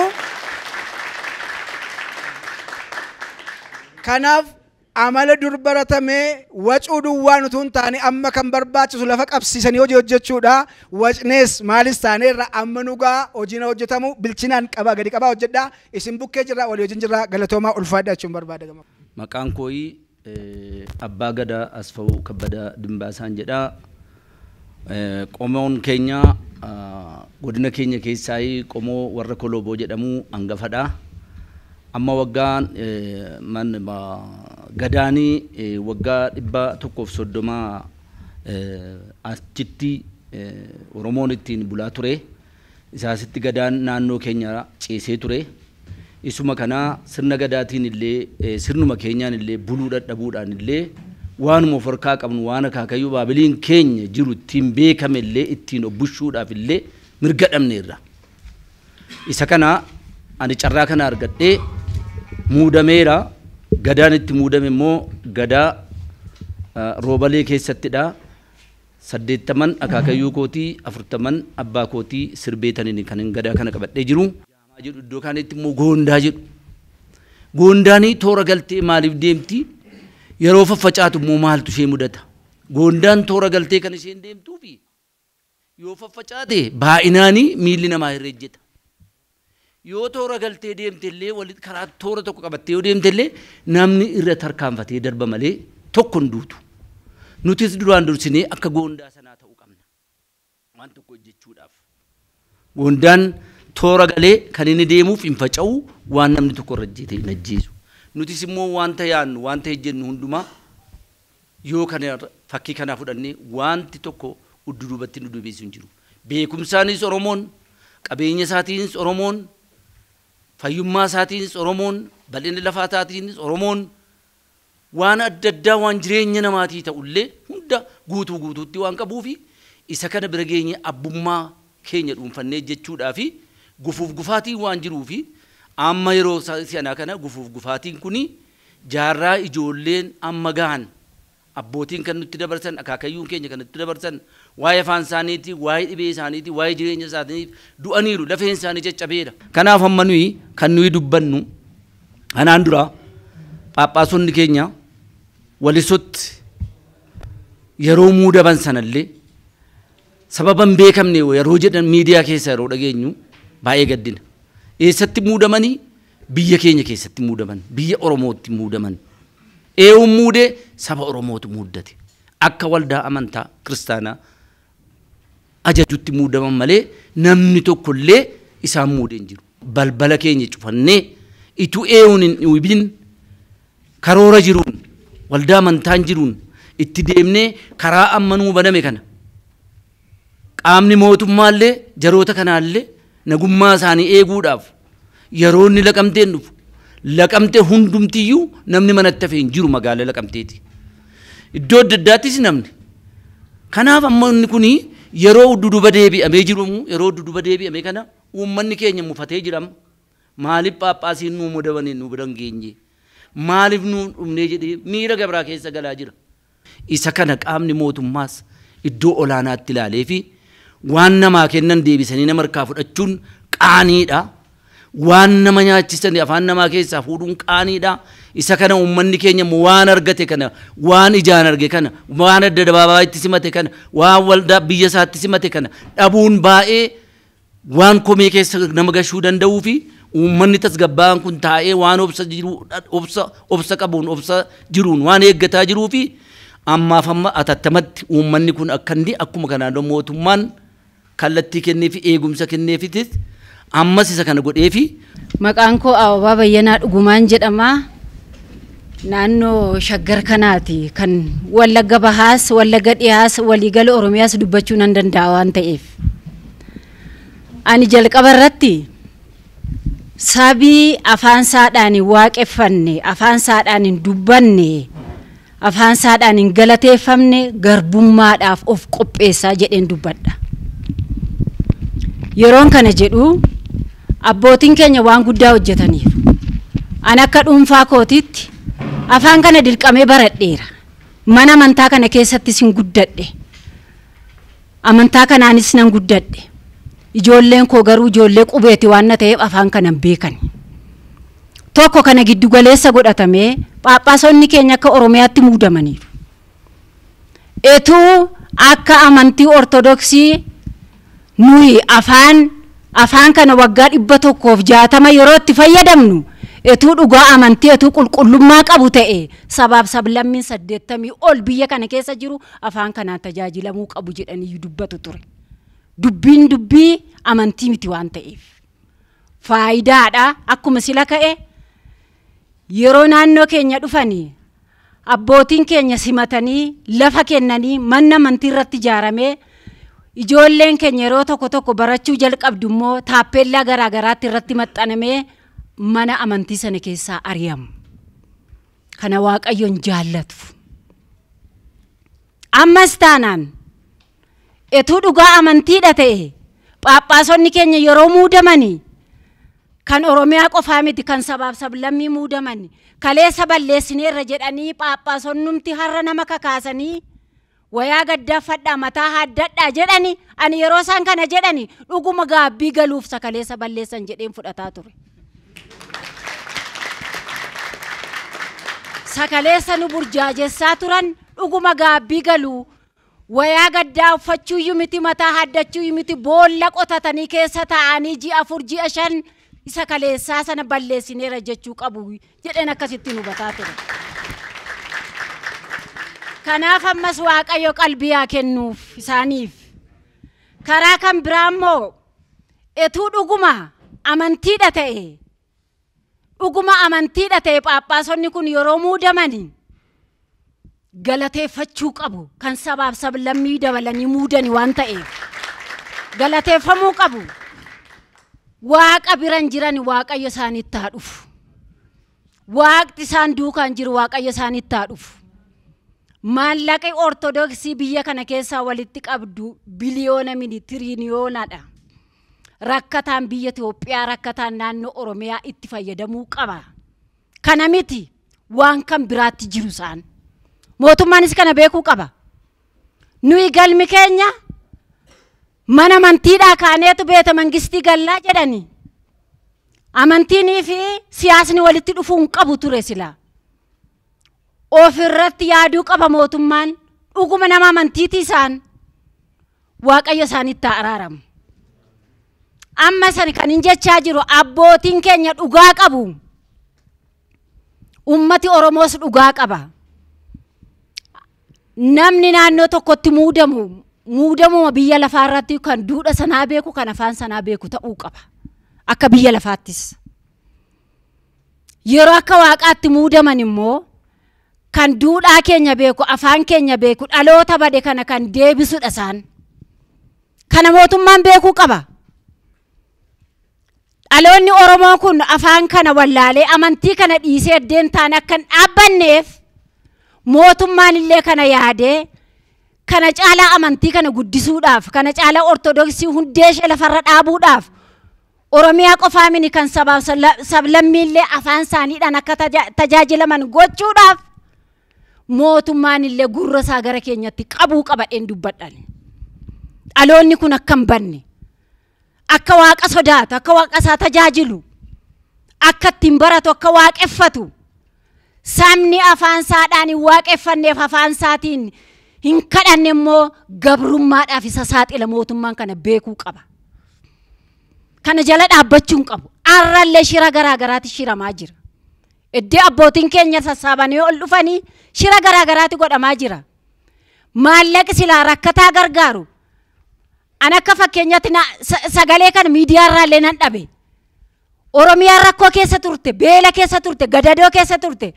Abbootiin amantii Ortodoksii biyya kana gaggeessaa jiran dhuguma sabaaf sablammii tokko kana ija tokkoon ilaalu taanaan maaliif cinan dhaabbanne warra abiddaan gubate. Warri beelli isaan qaqe maaf cinan dhaabbanne dhuguma amantiidha taanaan. Amantiin saban ilaalu. Amantiin biyyan ilaalu. Hunduma wal qixa ilaalu. Nus afaan kana wajjiniin Waaqayyo nu uumeera waan ta'eef isaanillee waaqayyo isaaniif haa dhiisu maal jedhu yoo afaan amaariffaadhaan waaqeffatta malee waaqayyo isiniin dhaga'uudhaan uummata keenya burjaajessaa jiru baadiyyaan magaala keessa deemanii.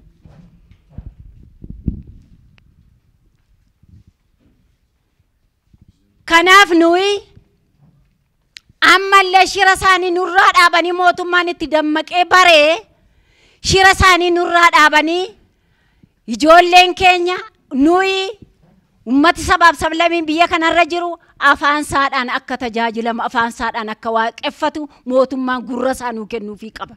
Yoo kana ta'uudhaa baate itti dhumnatti duuna malee namni boodatti deebi'u hin jiru.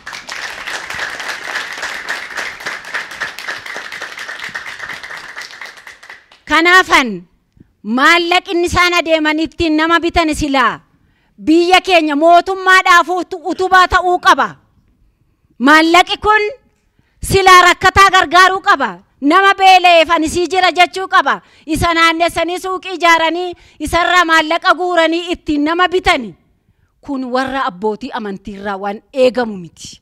Isaanillee gaabbii galuu qabu ammallee udduubatti deebi'anii. Kanaaf ani dheeressu jaalleewwan dura dubbatanii baay'ee isaa dubbataniiru waan ta'eef mootummaaf ergaan ani dabarsu shira garaagara maallaqaan bitanii ammas noo filannoo geggeessineerra jedhanii abbootii keenya boodatti hambisuudhaaf jedhee ummati kana gungumaa jira. Nurraa dhaabbatee godina 25 kan sabaaf sablammis iddoo isaaniitti deebi'atanii nuufaa kadhatanii nuufaa hojjetanii warri wayaa gaddaafatanii halkanii guyyaa maallaquma beete mana amantii kanaan shira garaagaraa hojjetan immoo waaqayyo isaaniitti araaramu maallaqicha mootummaan nuufaa dhaabu. Yoo isaanti dhuguma shira kanaan hin muudama ta'e immoo shira kanaan maallaqa kanaan bitame yoo hin muudama ta'e immoo nummoo hin fudhannu hattuun fudhannu saamtuun fudhannu hin fudhannu. Fakkeenyaaf ani lafa nama waaqeffadhu Shaggar keessa yeroo afaan Oromoodhaan waaqeffatamu namni amantii kan biraa iddoo kan biraa dhaqillee nama 240 gara amantii kanaatti deebi'e. Ammallee qophiitu jira. Hattuun nun bushitu nama waaqa beekan miti isaan warra waaqa beeku miti ganaa boolla qotatanii ta'anii gaabbii galanii ummata kana dhiifama gaafachuu qabu abbootiin keenya iddoo isaaniitti nuuf deebi'uu qabu jedha galatooma. Amantaa keenya cimsachuu guddifachuu ijoolleen keenya akka baratu gochuu nu hin dabarra boru dhalli keenya akka itti darbu gochuun mirga keenya kun kan eenyumtu nun dhaabsisu garuu tokkummaa keenya waliin dhaabbachuu cimsuu nurra jira. Kana isin warri godinaa jabaadhaa nu isin duukaa jirraa homaan rakkatinaa wanta jiru nuyis as jirraa jirru dhiyoodhaan hin hordofnaa sinis hin deeggarraa koreen kunis jabaatee ta'u akka itti fufu nu isaan duuka jirraa jabaadhaa galatoomaa isiniin jechuudha. Ibsa ejjennoo abbaa qabxii 15 mana amantaa Ortodoksii Tawaahidootti lallaba biyyaa Oromiyaa keessatti argaman irraa bakka bu'ootii dhufan bakka tokkotti walitti qabamuudhaan baafatan. Tokko abboottan keenya kan sinodoosii Oromiyaa sabaaf sablammootaatiin muudamanii nuuf ergaman kan afaan keenya beekanii ittiin nu tajaajilan eenyummaa keenyaaf aadaa keenya beekanii kan nuuf kabajan gammachuu guddaadhaan simannee fudhannee cina isaanii dhaabbannee waliin hojjechuu fi tajaajila abbummaa irraa argachuuf qophii ta'uu keenya ni beeksifna. Lammaffaa namoota dhuunfaa waldaalee hafuuraa fi gareewwan finxaaleeyyii fedhii siyaasaa isaanii galmaan ga'achuuf jecha mana amantaa keenya dawoo godhatanii ummata waliin jiraataa ture qoqqooduudhaan walitti buusuu fi akkasumas nageenyi akka boora'u gochuudhaaf okkara kaasuuf socho'aa jiran gocha shororkeessummaa isaanii kanarraa akka of qusatan hubachiisaa yoo didanii itti fufna jedhan garuu saaxiluu fi seeratti dhiyeessuudhaaf qophii ta'uu keenya cimsinee hubachiifna. Sadaffaa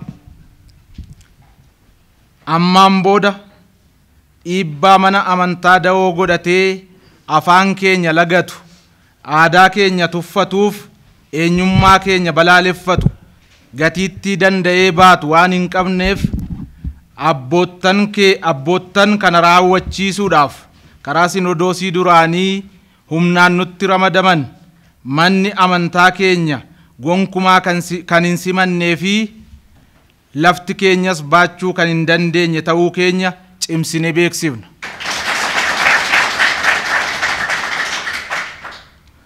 Afur, abbootiin keenya kan sinodoosii Oromiyaa sabaaf sablammootaatiin muudamanii bakka ramaddii isaaniitti hin socho'in jiran yeroo gabaabaa keessatti bakka ramaddii isaaniitti argamanii hojii akka eegalan cimsinee ni gaafanna.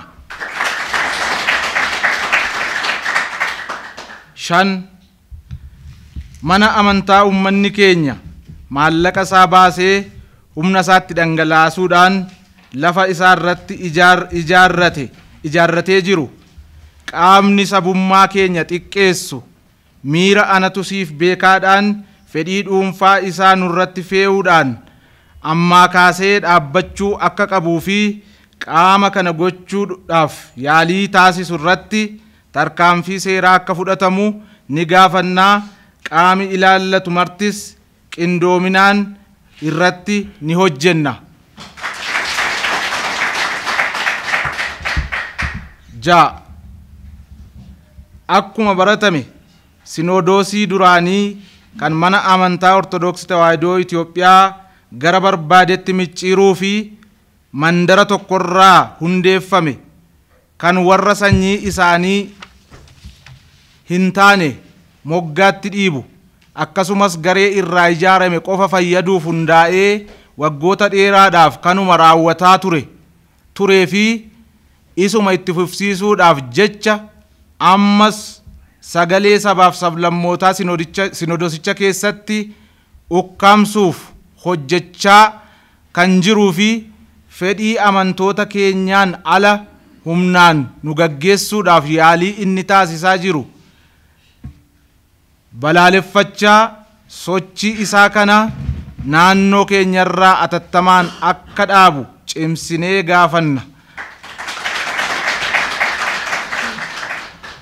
7, caamsaa dhufu irratti muudama abbootii taasisna jechuudhaan adeemsa iftoomina hin qabneen akkaataa isaan ittiin phaaphaasummaadhaaf abboota filachaa jiran amantoota isaanii kan afaan sabaaf sablammootaa baratan garuu immoo namootuma isaanii kanneen ulaagaa hin guutiin funaananii muudamaaf ittiin qopheessaa jiranii fi haalli isaan kaadhimamaa kana ittiin kaadhimachaa jiran seera mana amantichaa kan hin eegne waan ta'eef atattamaan akka dhaabbatu cimsinee hubachiisaa adeemsichas ni balaaleffanna. 8, saamicha qabeenyaaf maallaqaa nurratti raawwatame ilaalchisee maallaqa miliyoona hedduudhaan lakkaa'amu amantoota irraa kan walitti qabame ramaddii abboota haaraa booda gara herrega baankii dhuunfaa isaaniitti naanneffatanii akkasumas konkolaataa miliqsuu fi fudhatanii adeemuun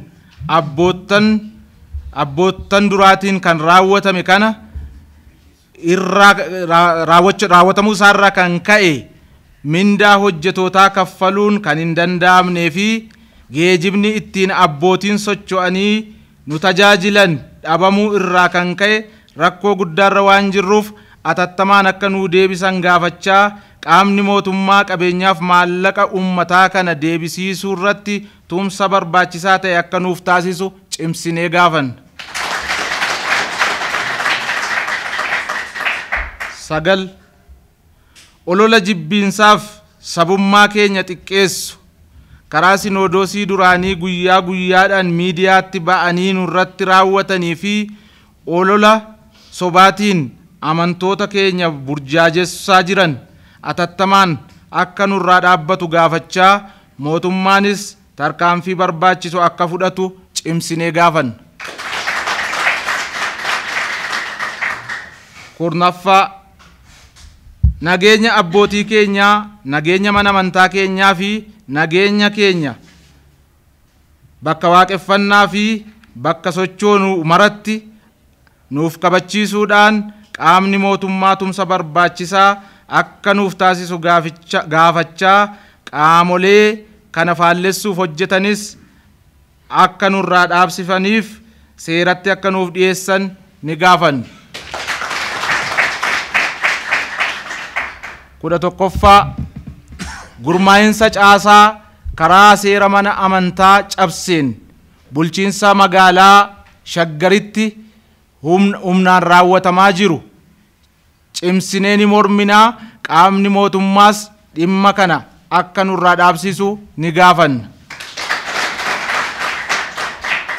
12 xalaa burjaajii jeequmsa uummata gidduutti uumuudhaaf adeemsaa fi caasaa cabsee mala lubummaa waliigalaa irraa kallattiidhaan gara gandaa yookaan atibiyaatti barreeffamu akka nurraa dhaabbatu ni gaafanna.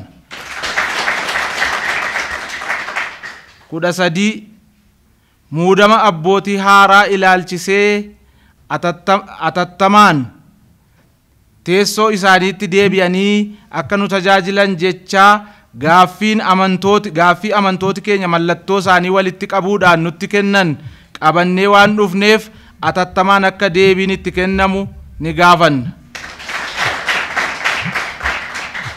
14 guyyaa har'aarraa kaasee caasaa mana kiristiyaanaa sadarkaa naannootti mana amantaa keenya hoogganu maqaansaa mana amantaa Ortodoksii Tawaahidoo Itoophiyaatti waajjira qindeessaa biyyoota lallabaa Oromiyaa jechuudhaan kan hundeeffanne ta'uu keenya beeksisaa qaamni dhimmi ilaallatu marti kana hubattanii deeggarsa barbaachisu akka nuuf taasistan cimsinee ni gaafanna.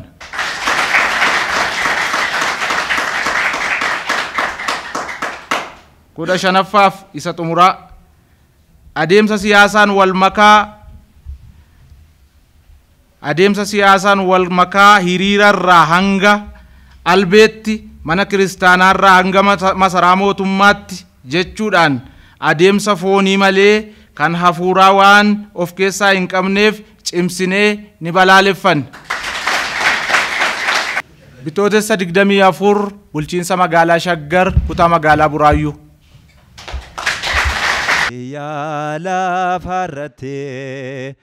Biyya lafarratti iddoo qorumsaatti Maariyaam nu yaa eegdu harka ishee bal'iste dubroon nu yaa eegdu harka ishee bal'iste harka ishee bal'iste